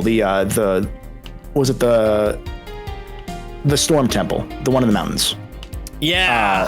I made my way up to that before I had the Rito with me, the little kid. Oh my god, dude, that boss fight. I know it's such a cheap trick almost, but when that one music note hits, like when the fight's ramping up during the Cool Gear fight, Jesus Christ. Yep. I distinctly remember, because I actually, like, that was the one point where I broke the game a little, not the fight, but you're clearly not supposed to be able to get up to the temple without having the Rito power to fly you up faster. Yeah. I did it just by pure will with hot air balloons, and then I got there and I'm like, okay, what do I do in this dungeon though? Because I can't do anything. And then I realized, oh, I guess all 4 dungeons, because I didn't do any dungeons yet. That was the first one that I was like, I see it up there, I'm gonna get to it. Yeah. And again, it's a feat. It's a flex that they let you. Also, maybe an oversight that they didn't think, oh, you can get there. Maybe we should tell you that you can't do anything here yet. I did have a kind of similar experience where, because I remember talking with a friend once where I was talking about Breath of the Wild and like the format of it, and I do like those games, and I am a bit of a defender of them, where I do think that those are good Zelda games. Like, not just good games, like I do think that they are good Legend of Zelda titles. But my vision and like my hope for like an open world Legend of Zelda had always been, I want to be wandering around and just stumble across a temple like the Forest Temple in Ocarina of Time. Like, I just want to accidentally find myself there. And like, that's not quite the experience you got. And then in Tears of the Kingdom, I went down to the depths at one point and I just stumbled across the temple that's done there, and I was down there, and I was like, oh my God, It happened. Yeah, it's so good. And again, to the point of it being a flex, to circle back to that thought, like everything about it being a flex even comes down to, yeah, we're not going to worry about the prior game story and you're going to like it. And most people did. Like, it's just one of those things. And to anyone that thinks that those aren't like real Zelda games, I don't know how you can argue that. You could say they're not your Zelda games, but that's like saying that Ocarina wasn't a Zelda game when they moved to 3D. Yeah. They are, it's just that they're a different style, even though that one's kind of just Link to the Past, but 3D. I say that as someone who loves Ocarina and doesn't care much for Link to the Past. I'm kind of the same way. I actually do enjoy A Link to the Past when you're not in the dungeons, but Jesus Christ, the dungeons take up so much of that game. And I think that they're like by far the least interesting part about it. That's fair. My big critique is what's funky is I never remember enough of my time with Link to the Past that when I played Link Between Worlds, I remember the Link Between Worlds versions of those dungeons more than I do Link to the Past. I like that game more than I like A Link to the Past. I don't even like that one that much, honestly. Oh, yeah? I know people. That's one of those acclaimed, best of all time type games because, it is a sequel to another most acclaimed game of all time. Mm-hmm. To me, I was like, I don't know. I don't like the rental system. I don't like every dungeon feeling like it's your first dungeon. Like, if you're gonna do dungeons, I do want them to have progression. Yeah, no, that's fair. That's fair. I'm also the Spirit Tracks defender, so my word can only be trusted so much. I think anyone who's a Spirit Tracks defender knows the truth. I love that game, but also, yeah, it's deeply flawed. But I'm also like, I actively enjoy the train. I like traversing through that overworld. I thoroughly enjoyed playing through that title. It's been a long time. I just like there being like not a modern Zelda game, that's not the right word, but an Industrial Revolution styled Zelda traversal method. I think that's cool because what's the next thing from boats? Oh yeah, trains does make sense because the next frontier beyond water, once you get to the new land, is getting across that land. I think that stuff's kind of cool. Yeah. It's a neat way to experiment. Another one of my favorite finales in the series too. I know that only goes so far in this discussion, but I don't know that I beat Spirit Tracks, actually. A lot of the 2D Zeldas I fall off of a lot quicker. I don't know what it is. Yeah. Whereas with the 3D ones, I always at least beat them, except for maybe I've beaten Skyward Sword, but I until I have to do it for content, I refuse to beat it again because man, that up until the Switch remake that was a 20-hour incredible Zelda stretched out into 40 hours, and my God, did it show. Apparently the Switch one's a lot shorter, thank God. So. The Switch one still kind of feels like a chore to a degree. I personally hold the belief that Nintendo themselves has never made a bad Zelda game, but that Skyward Sword is the closest they got.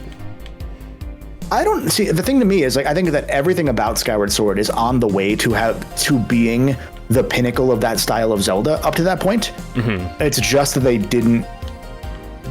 they stretched it out so long with that goal of being a Skyrim competitor. That was a stated goal of Aonuma, was that we want to, For Skyward Sword? Yeah, that was 2011. They were talking about how they saw these open world games and they wanted to make these long sweeping adventures similar to them. I'm sure that interview's potentially lost to time now, but that was a thing. That's so interesting because the only thing I think of about Skyward Sword is that you just spend so much time in the same 3 places. Yeah, they didn't do it well, but it was their attempt at catching up to the rapidly modernizing styles that the wider audience seemed to want outside of Japan. Yeah.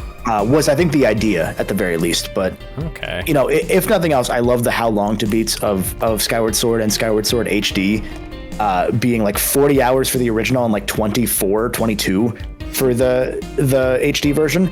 Like, it's still a bit bloated, I'm sure. I have it. I actually haven't gotten far in it because, again, I think of that game and I think of all the times that game stretched out too long and I just get sad. I would welcome you. Like, if nothing else, look up a YouTube video of the like finale to Spirit Tracks. It goes hard. I should. I one of these days, I've had Zelda on my video to-do list for so long, and I just, similar to Mario, I haven't made the leap yet. Yeah. I know exactly what I want to do when I do Zelda, but I just haven't yet. And when I do, I'm sure I'll end up being committed to doing a bunch of them. So I've kind of been holding off on a lot of the Zeldas that I haven't put a ton of time into. I gotta get back to Zelda at some point, because like the last Zelda game that I reviewed on my channel, I believe, was A Link to the Past. And I always promised, I was just like, yeah, we're gonna do Ocarina of Time and Majora's Mask at some point, and I just never got to them. Yeah. But no, part of it is just like, what the hell do you say about Ocarina of Time anymore? That was my issue when I was first thinking about Ocarina. I came to the solution, partly just it being the fact that people, it doesn't matter if you say anything new, people want to hear what you think about it. True. And that helped. But there was also, like, I realized that I had a way that I wanted to do it that I've sat on discussing because similar to I have two ideas for Zelda that I want to do, and I've sat on both of them to avoid speaking them into existence before they're done. Like, I'm not even going to show my first Zelda video until the second one is done, because I know how the first one's ending and I know that it's setting up the second one. Okay. But the one thing I'll say about my original idea, because that one's far off, was the original idea for my learning to love Sonic Adventure video, where I played it as if for the first time with like fresh mind. For those that maybe haven't seen that video, what I did was I got into the mind space of somebody in 1999, no internet, pen and paper, just learning. And like, you finish a level, you go back in because you see, oh, I got the C rank. That means there's a B and an A rank. So I'm going to go and like see what those missions are. Instead of just playing Sonic Adventure like a modern game and doing a level saying, oh, okay, and then moving on. Because that's one of the things is that you can't play a lot of Sonic games like they're, the traditional modern experience. Sega games have always been arcadey, so you have to play them like arcadey experiences. And when you play Sonic Adventure, not having potentially played Mario 64 before, or if you have in this character that you're playing, you haven't played a game with a 2-stick modern camera yet. Like this is before cameras are locked in and not standardized, that's the word. So there's a lot of stuff that like the jank, you start realizing, oh no, like that is normal for that time. This game's competitor was like Croc 2. Yeah. So the original idea for that sort of video was not for Sonic Adventure. It's only thanks to the Sonic Symphony that I did that. The original idea was to do it with Zelda 1, no internet, pen and paper, and I go in as if for the first time, because that's the only way you can really appreciate that game. It's either that or with a guide. So you either have to be in that headspace or... I would say, like, because one thing I did with the Digimon World reviews is, like, so Digimon World 2, I did refer to a guide at points in that. However, it was a guide from when that game came out. That would work too, yeah. Like, I would use, like, the game's actual manual would be what I would use. Yeah. If anything. Because I think a lot of the experience of Zelda of Zelda 1 is something that you can't experience anymore, because we're so much more connected and there's not really a schoolyard game anymore. Even if you were 5 years old playing and talking at the schoolyard, you're probably still an iPad kid. Like, there's a level of patience of, this is the only game I have for the year, that we don't really feel anymore, because we're so gluttoned. We're so gluttoned with our amount of games we have. I mean, you said there's a new 100 games coming out every week earlier. Yeah, and it's true. And go ahead. And that's why it's kind of nice to kind of go back and because I was talking with a friend this week, because like, man, I can't even tell you how much it means to me to like finally get into the original Tomb Raider games. Like, those are games I've been wanting to enjoy for decades. Yeah. And like to finally get to that point. And I said, like, this is gonna sound stupid or pretentious, but like, I feel kind of in a similar space to where Lara is in the game, where you're exploring all these tombs and like ancient like civilizations and everything. And it's me also kind of going back and being like, Jesus Christ, they did this in 96?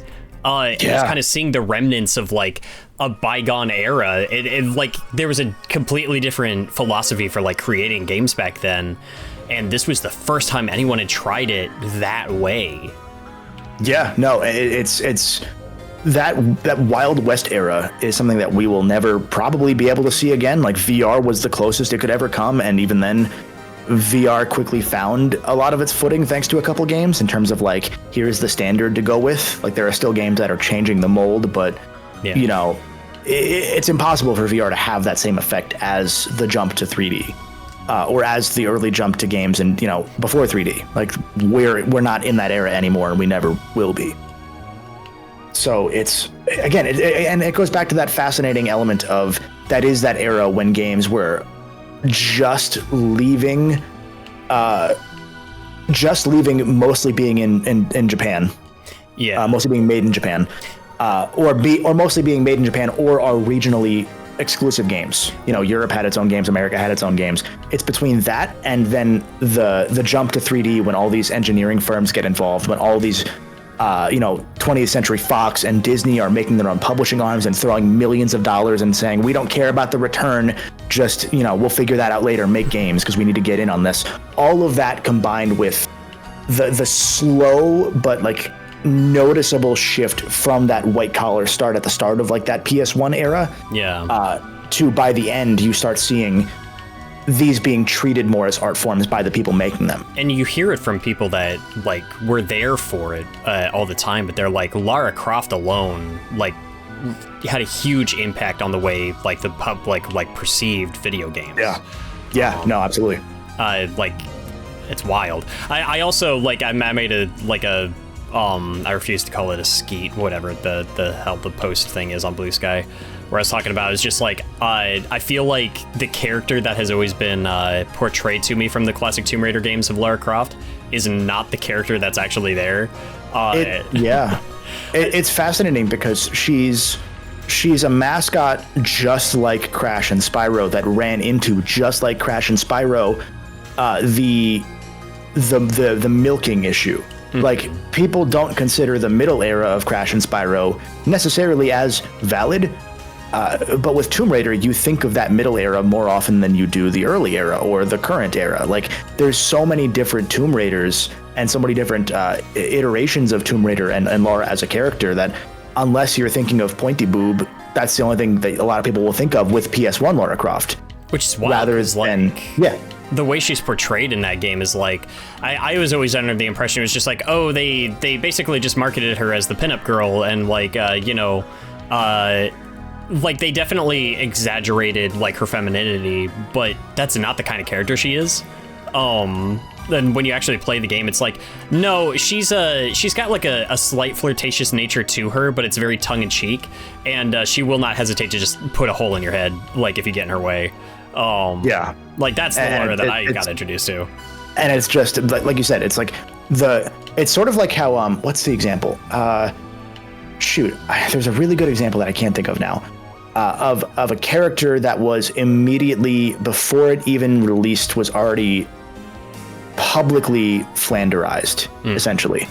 I can't think of what it is, but there's a really, really good example of another character that before it even came out was already seen in a certain way. Man. Because of parodies. Oh, Kratos, duh. Oh, sure. Kratos is an amazing example, actually. Because Kratos is the male Lara Croft, because before those games even came out, there were already parodies being made of them. And now it's more common, obviously, because in the internet, it's the internet. But like we're talking like robot chicken sketches in 2005 for Kratos. Like there immediately people understood, oh, well, this classic Greek tragedy character, we're just going to make him angry guy because that's all we care about for the purposes of like either the joke we're making or that's what we took out of the game instead of, God of War 1 is a Greek tragedy of a story. I would even say like even 2 is like dude was just ready to die and he just got, 1, 2, even 3 to an extent, like 3 kind of is where it does start to lose a bit of the sauce. Sure. But that's just due to, constant turnover and the fact that everybody involved with the first game in upper management positions left, and then all the under bosses essentially had to step up, and they're all like, mid-20s, like, oh God, how do we make a game? And, rallying around the people that make it. And then Cory Barlog leaves, and it's like, okay, well, now we're on the 3rd director and new hardware. Figure it out. And especially when you want your big thing to be like, hey, we built up this war against, the Pantheon. We want like these giant bombastic cinematic encounters. Like that's the marketing appeal for God of War 3. Yeah. And even more than that, like there was the element of, I think part of why Barlog left, it's been reported differently as time's gone on, but part of why he had left was also because Sony seemed to be nudging like, hey, we want one of these every year now. Because God of War was the moment that I think Sony and PlayStation realized what they were doing. Yeah. Like that's the moment where it actually hits and sticks of, oh, this is what the last 10 years have been about for us. This is what we're trying to make going forward. Is this kind of cinematic action experience. That's where they start congealing their development strategies. That's where it's like that. That's the watershed moment for them. Sure. And so before Uncharted comes out, and even after Uncharted comes out, God of War is the one where you see them trying to release a game every year for that series. To the point that only Ape Escape has more games in a short span than God of War. Yeah, I remember you saying that they had like a ridiculous amount of turnover for Ape Escape at one point. 10 Ape Escape games in 3.5 years. That makes no sense. That's so crazy. Yep, and only I think it was 8 people that worked on Ape Escape 1 actually made it to work on 2, and then most of them did stay to work on 3. Okay. So, I mean, most of Ape Escape was made by sound designers because, again, it was a white-collar job. PlayStation started at Sony Music. Like, even really? After, yeah, it was like when Ken Kutaragi, when the PlayStation, the Sony president at the time understood and believed in the vision, when he was allowed to work on it in secret with Nintendo, most of the rest of PlayStation, of Sony, excuse me, did not see games as more than a fad. They didn't want to get involved because, we're the #1 tech company in Japan and probably the world. We don't want to, we don't think that we should play with toys. Yeah. Which is funny because they had the robot dog thing. Anyway, so whoever the Sony president was at the time, I forget his name, essentially sent Ken Kutaragi and whatever his team was to work under Sony Music, essentially in secret and isolated from the rest of Sony so that they didn't know that they were doing it because they knew there'd be pushback. More or less, that's like kind of a quicker version of the story. But that's why in Japan, all of Japan Studios' early games up until Ape Escape really, outside of Gran Turismo, were being made by people that worked at Sony Music that just moved into games and learned how to make them as they went. That's why Ape Escape feels so weird and unique compared to other games, because it wasn't being made by game people. Yeah. And it's the same thing that led to Ape Escape not really sticking as time went on, because they just kept doing whatever they wanted to, and the industry shifted, and they couldn't really do that anymore. But like Parappa was not made at Sony. Parappa was made by a third-party studio with one Sony employee being sent as a producer to work with them. I just always assumed that was like pure first party. Nope. Which is also why, like, if people say bring back Parappa, well, the team that made Parappa never worked at Sony. Like, you have to go get them, and that's why they tried kickstarting their own game. That's why the Patapon team is making their own. Is it Patapon? Yeah, the Patapon team is making their own Ratatan, because, especially like the sad reality, at least in Sony's eyes, is that, well, if we make a low budget game, there's still an extra $1 million+ that has to go into getting it legal, like getting legal involved in every country, getting translations for every language. Like, you can't make a small budget game as a big company anymore. That's why they contract indies to they say, hey, we'll give you money, go make Kenna Bridge of Spirits. Go ahead, do it. Oh my God, that game was so good. And like that's why indies have replaced single A and double A, because it's easier. Even in the 90s, I know I'm going off topic here. Oh, you're even fine. In the 90s, from day one, what Sony always did was they would tell a company to split off. They would fund them opening up. The team that made EverQuest, who was later Sony Online immediately, was founded by people that were working on sports games for Sony on the PS1. They split that group off. They said, found your own studio, we'll fund it, and then we'll repurchase you if things go well. It was essentially like money laundering in a way, if you think about it. They were just laundering again and again. The PlayStation All-Stars team, they funded up the PlayStation All-Stars team opening up, and the idea was, if the game goes well, we will fund you. High Impact Games, essentially illegally split off from Insomniac, more or less, allegedly. Sony stepped in and said, well, Insomniac, you don't want to make PSP games. Oh, shoot. So we're going to... Who is High Impact? Ratchet PSP, Jack PSP. Right, okay. So High Impact was founded by former Insomniacs. There was a legal issue. I've talked about it, what allegedly happened. Sony allegedly got involved and said, okay, well, Insomniac, you're going to drop the lawsuit threats, and we're going to contract them to make Ratchet PSP because you refused to. And so they kept funding these studios again and again. And yeah, so most of Japan Studios games weren't made by Japan Studio. They're a publisher. Just like how Psygnosis, the guys who made Wipeout, they published most of Sony's European games for about a decade. They didn't make them all. They didn't make most of them. They just published because they were already a publisher before Sony bought them. Yeah, that was my understanding, was Japan Studios was more like an umbrella, not necessarily like a specific team. Yeah. And so like you have, which like I feel like I ran into a bit of conflict there when talking about Gravity Rush, because it was so easy to just go back to say, oh, Japan Studio, when in reality, like it was, you know, there's more hands involved than just the name. The only games that consistently came out of Japan Studio, and to be clear, the Gran Turismo team at, oh shoot, what's their name? I can't believe I'm forgetting their name. Polyphony. Polyphony existed before PlayStation did also, because there was that team at Sony Music that was working on the PlayStation. The Gran Turismo team was working in secret on Gran Turismo, even from that team at Sony, for years. And when they pitched it, Sony said, well, we don't know about that. Can you make a kart game? And so they made that the Motor Toon Racing game while still working on Gran Turismo in secret. So Gran Turismo was in development since like 92. Man. Which puts it in a different light that game came out in, what, 96, 97?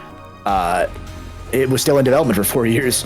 But outside of Polyphony, who split off pretty quickly, outside of Team Ico, Team Siren / Team Gravity, the Gravity Rush team and Siren team, and shoot, there's one more I'm forgetting.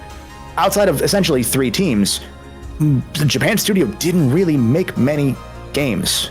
Like they made a lot of, during the PS2 era, they were mostly a co-publisher. During the PS3 era, they were working on a lot of gimmicky one-off things. You just worked on your own project if you wanted to at Japan Studio. It was very hands-off. It's like if Nintendo EAD didn't have structure, but people think it's Nintendo EAD because of all the games it released. And that's the issue. Like, that's the whole thing, is when you say, I wish Japan Studio came back, you don't really know what Japan Studio made. Like Japan Studio made iToy games. They made the PlayStation camera games. They made all of the bad PS Move games that are some of the worst rated games of all time, like Kung Fu Rider. Like, that's games that are made by Japan Studio, made by 2 or 3 people. Yeah. That's just how that studio was. And the reason I'm saying that is because that's how all of Sony was. We talk about David Jaffe as like this, iconic early game auteur of sorts. One of the first, superstar, rock star game directors. He was only at Sony for a couple of years testing SNES games when the PlayStation project started up, and it was, hey, do you want to remotely direct this game in Utah? Like, you're going to stay in San Diego and you're going to work in Utah and just call in and direct them? And he said, sure. And that's how he got his job in directing. He's never coded, as far as I know. I'm sure he's done a little bit, obviously. He's never, he's drawn assets, he's done the sketches. He's a vibes director. But we looked at him as like this big, superstar figure when he was just one of the guys that happened to work there. And that's how Sony was before God of War, was the moral of that story. Dang. It's...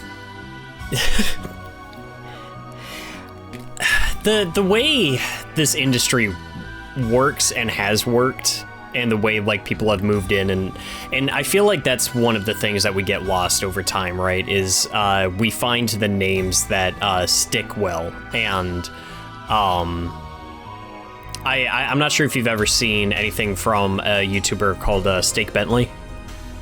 The name rings a bell. I don't know that I don't know that I could put a video to it right away. He did a phenomenal video. I think it's one of the best on the platform. It's called Metal Gear Solid 4 Was a Mistake.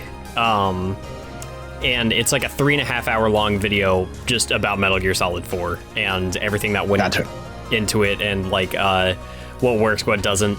And he really well-spoken guy. And one of the things that always stood out to me was he's very simple. He just said, like, we tend to place mistakes and miracles onto one person, but none of these games are ever made by one person.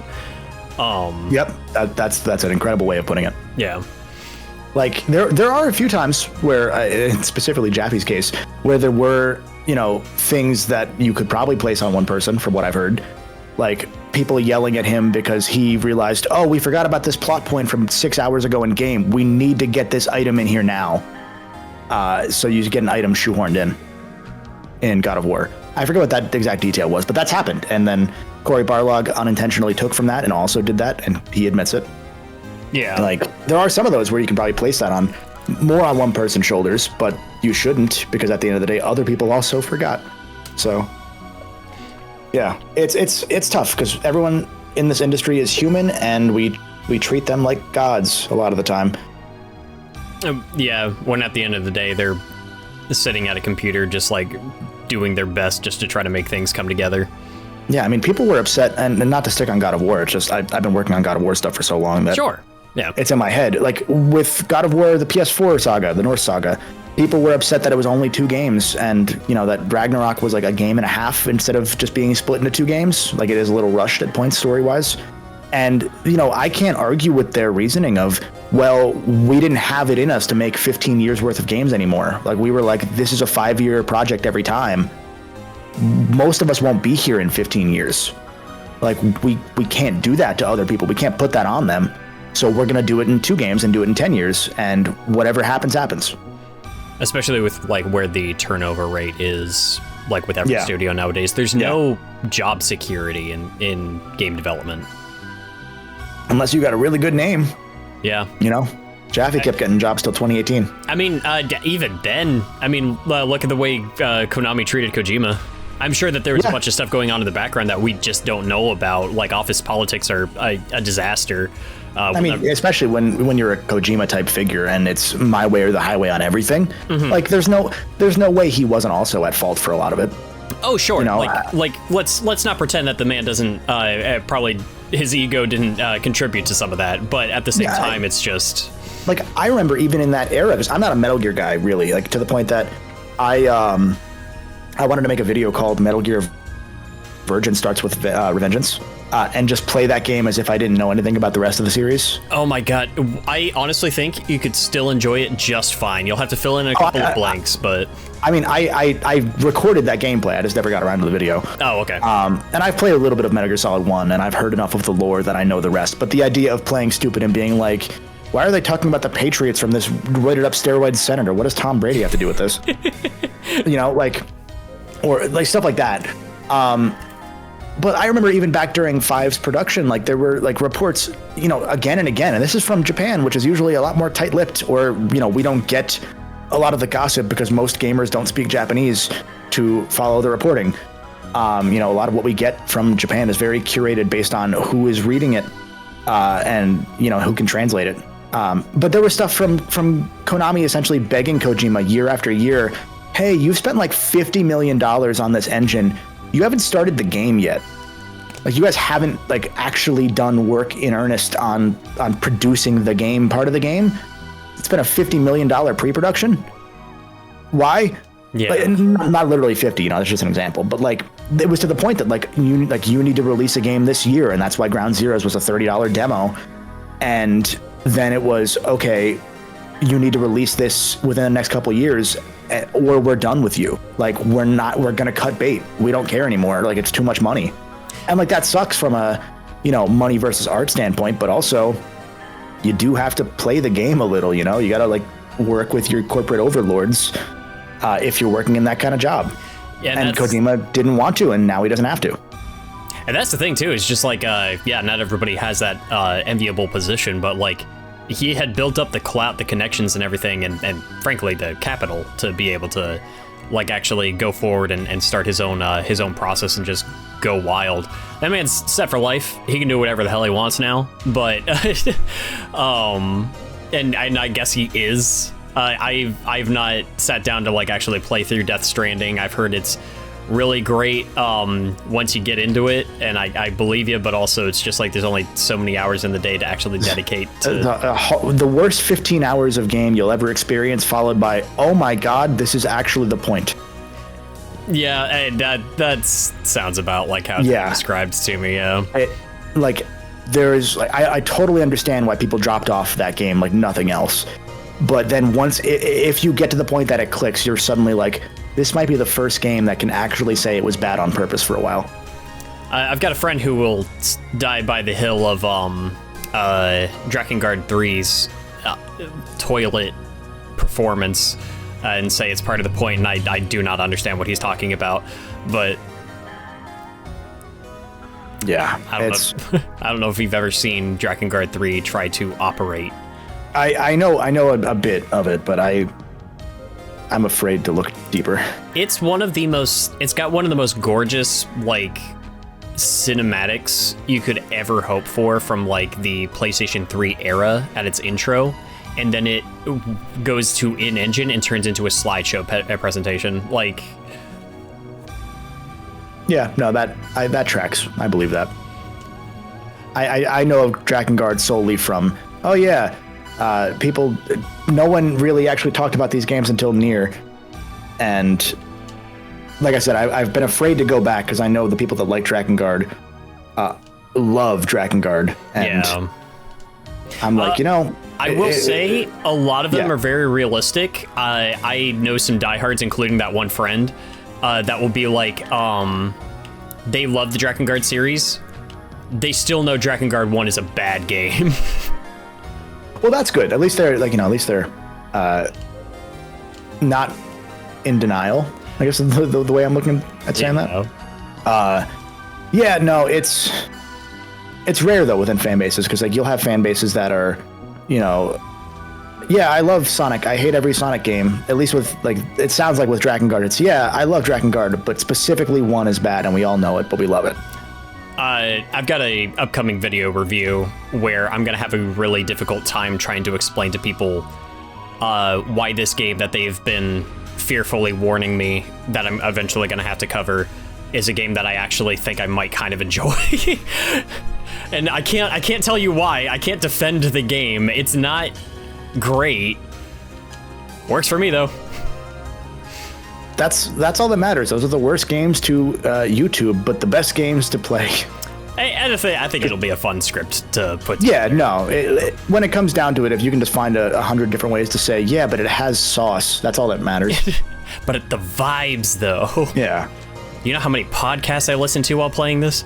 Yeah. That's what Death Stranding is. That's a podcast game. Oh, man. Speaking of podcasts, though, brother, I could talk to you for hours. It's always a pleasure. Good news. We just did. Yeah. I know that you had some stuff that you had to go get to. And I think we actually already exceeded the point in the day where you said you might have to get going. That's okay. I will always talk forever. So yeah, that's not your fault. That's my fault, and it would have happened anyway.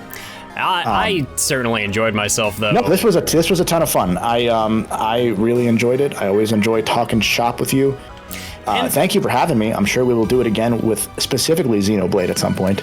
Oh yeah, and I was wondering about like, should Xenoblade be the focus, because X comes out today, but then this might not even go up the day that we record it, and then it will be a week before it's public. So when you had said you want to do Xenoblade or something else, I was like, you know what? I wouldn't even plan on picking a subject, it's just going to happen, and we're not going to know where it goes. I do honestly like that we kind of kept on the topic of just like what goes into creating games. Like that kind of felt like the focus. And this 2 hours of rambling we've done is literally only the surface. I don't use literally often, but in this case I will.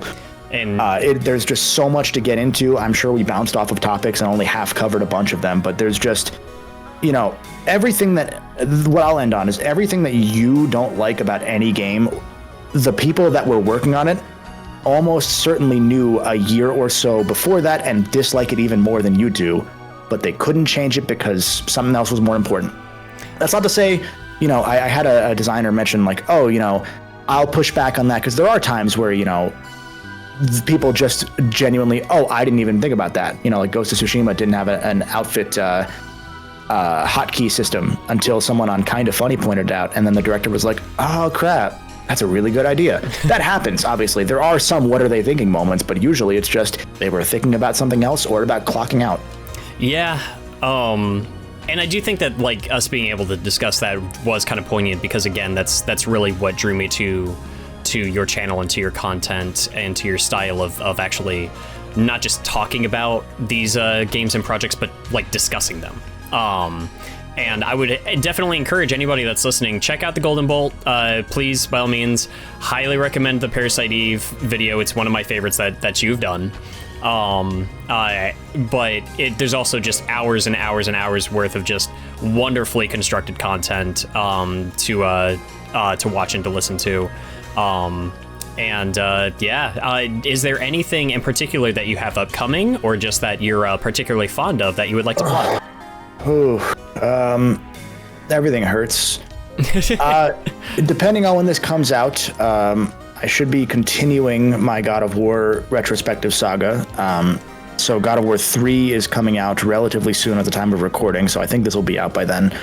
But I've been between Cold and other stuff, bouncing between that and my long-awaited Ape Escape retrospective, 25 years later on that game, almost 26 now, oops. So those are coming up, and they kind of dig into a lot of the stuff about Japan Studio that I've said here that people don't really know. Like, a lot of people, again, assume things about Japan Studio that just aren't really the case, and there's a lot of fascinating stuff that comes with lamenting a company no longer existing when it barely did in the first place. And yeah, so the story is a fascinating one. It's all part of this continually expanding story that I've been working on about essentially the entire history of PlayStation, one video at a time, where every new video you get about something PlayStation that I do, you're going to find something you didn't know and that a lot of people or nobody even knew. I've had Sony employees say, how did you find that? There's a lot to dig into, and there's such a human story underneath all of it, of just this multi-billion-dollar company genuinely figuring it out as they went along, which we didn't get to see with Nintendo or with Sega or even with Microsoft, because they got up and running so quickly with acquisitions that they understood what they wanted to be, and they were able to execute on it in a successful way, such that, American and Western media just kind of immediately picked up on it because of, the immediate success of Halo and whatnot. With Sony, we get to see essentially the story of every console manufacturer, but we got to see it in a way that was actually somewhat documented, which we didn't get to see really with Sega or Nintendo, because they were, too much longer ago. Yeah. So it's a fun story about a bad company that makes cool things. Well, highly encourage anybody just go that way and support that. And thank you so much, Kevin, for joining me here today and for actually being part of this discussion. And hey, sometime down the road, would definitely love to do it again. Yeah, we'll do our 6-hour Xenoblade discussion for sure. That's going to happen. Don't worry, dear listener. That one day, we're just going to have to get like a full day off each and just like go wild for just however long. Take a shot every time we say Monado. That's the thing. And then it just devolves into just drunken rambling. This is a bar, so. Which, to be fair, is what Xenoblade discussion would sound like anyway at a point. To a degree. Once we start getting into like the ending of like Xenoblade 2, it's just gonna start to go nuts. So. But either way, looking forward to it. Well, all right. And thank you all so much for listening. And be on the lookout next month. I haven't decided who the next guest is going to be. We'll figure that out as it comes. I've got my content on its way. I'll be updating everybody on Patreon and through the socials. And until then, we'll see you next mission.